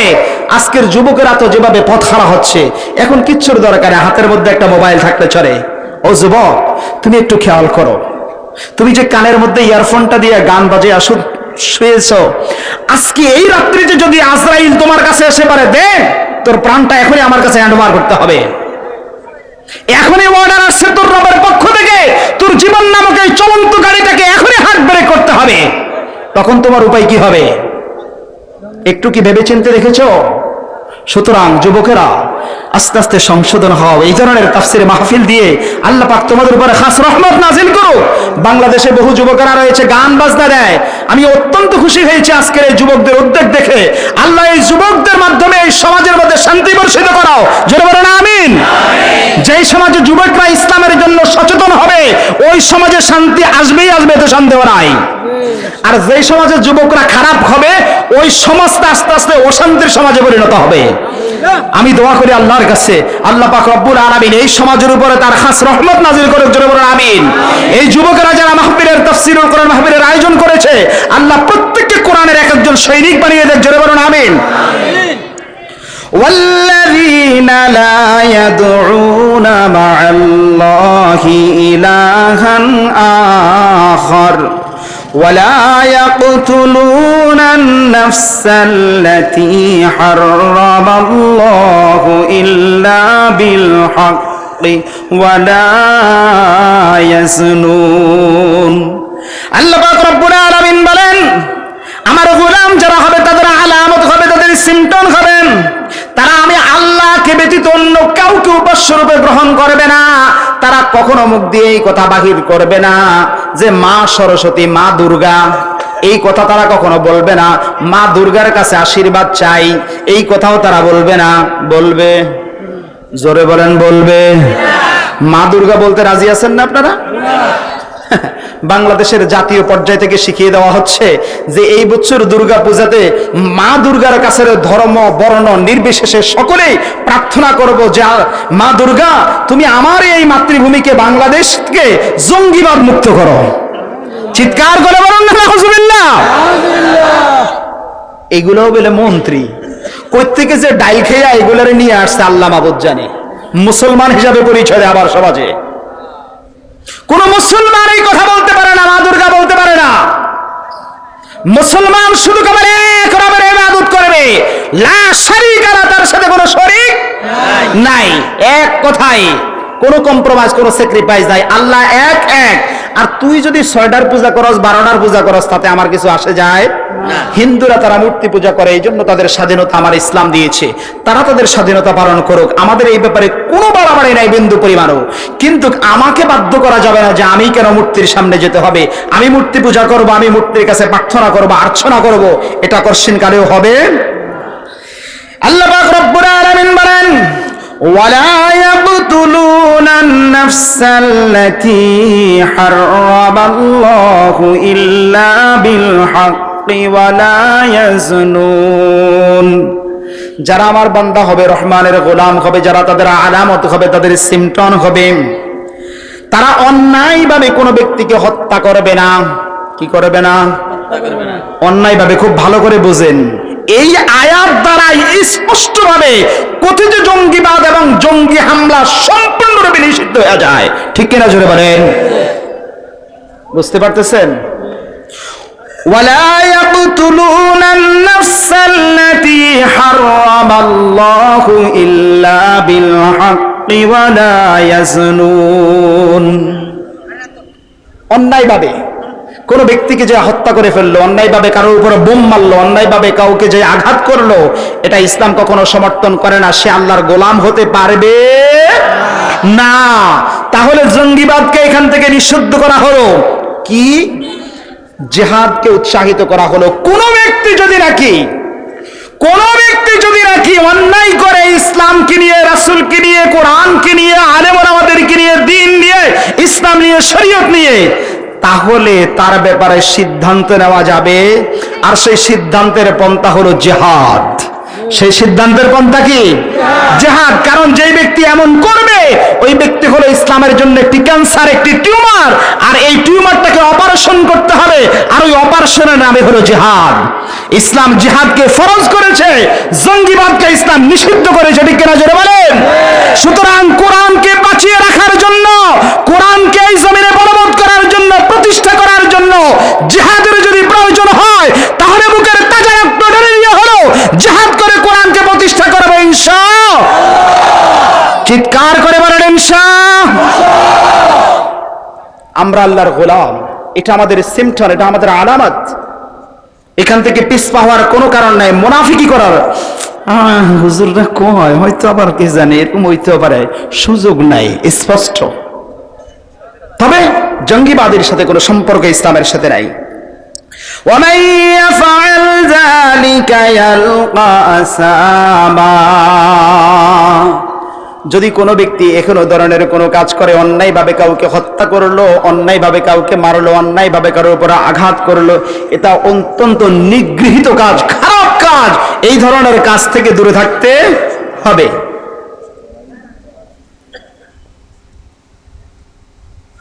সুতরাং আজকে যে সমস্ত জঙ্গিবাদের তহমত চলতেছে ইসলামের উপরে, মুসলমানদের উপরে, এই আয়াত দ্বারা আমরা স্পষ্ট বুঝি কোন কোরআনওয়ালা কর্ষিন কালেও কোন জঙ্গিবাদের সাথে জড়িত হতে পারে না। আপনারা কি বলেন, হতে পারে না? আচ্ছা, এই পর্যন্ত যারা ধরা খাইলো তারা দেখি সব কলেজ ভার্সিটির ছাত্র, তারপরেও কেন মাদ্রাসার উপরে তহমত? উদুর পুন্ডি কেন বুধুর গাড়ি আসতেছে? কারণটা কি? খাইতেছে মোসওয়ালায়, নাম পড়তেছে দাড়িওয়ালার। ব্যাপারটা কি? ব্যাপারটা হলে এইরকম ছোট্ট করে যদি আমি বলি, সেটা হচ্ছে সমাজের মধ্যে আপনারা একটা দৃষ্টান্ত দেখবেন, সেটা হলো পানি স্বাভাবিকত নিচু জায়গার দিকে গড়ায়। কোন দিকে গড়ায়? নিচের দিকে গড়ায়। এই সিস্টেমটা আমরা এই জায়গার মধ্যে আসলেও দেখি যে আসলে বাস্তবে আলেম ওলামাদেরকে জঙ্গি বলা হয়, আলেম ওলামাদেরকে উগ্রবাদী বলা হয়, সন্ত্রাস বলা হয়, কিন্তু এর জন্য আমরা তো কিছু কই না।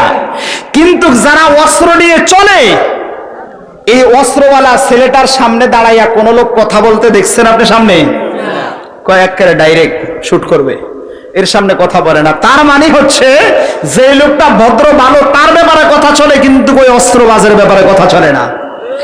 মাদ্রাসায় যারা লেখাপড়া করে, আলেম ওলামা যারা, তারা ভদ্র, তাদের ব্যাপারে কথাবার্তা হয়। বাস্তবিক পক্ষে তাদেরকে যদি জঙ্গি বলা হয়, প্রধানমন্ত্রী জানে তার প্রধানমন্ত্রিত্ব অটুট থাকতে কষ্ট হবে, স্বরাষ্ট্রমন্ত্রী জানে তার পদে থাকতে কষ্ট হবে, পুলিশ প্রশাসন জানে তাদেরকে গ্রেফতার করলে তার পজিশনে রাখতে কষ্ট হবে।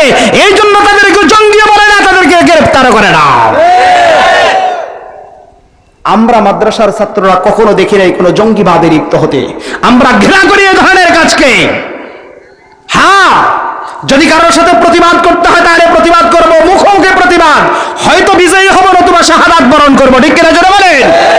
কিন্তু এমন ভাবে অন্যায় ভাবে কাউকে হত্যা করব না। সমাজের বিচারে বসছে, সমাজের বিচারে বসছে, মুরব্বীরা বসছে। অনেক সময় ছোটখাটো পোলাপান থাকে বাড়িতে, এইগুলাও কিছু কৌতূহলী বাচ্চা থাকে। অনেক সময় যখন মুরব্বীরা কথা বলে তখন সামনে যেয়ে বসে থাকে। দেখছেন কখনো এরকম কিছু বাচ্চা?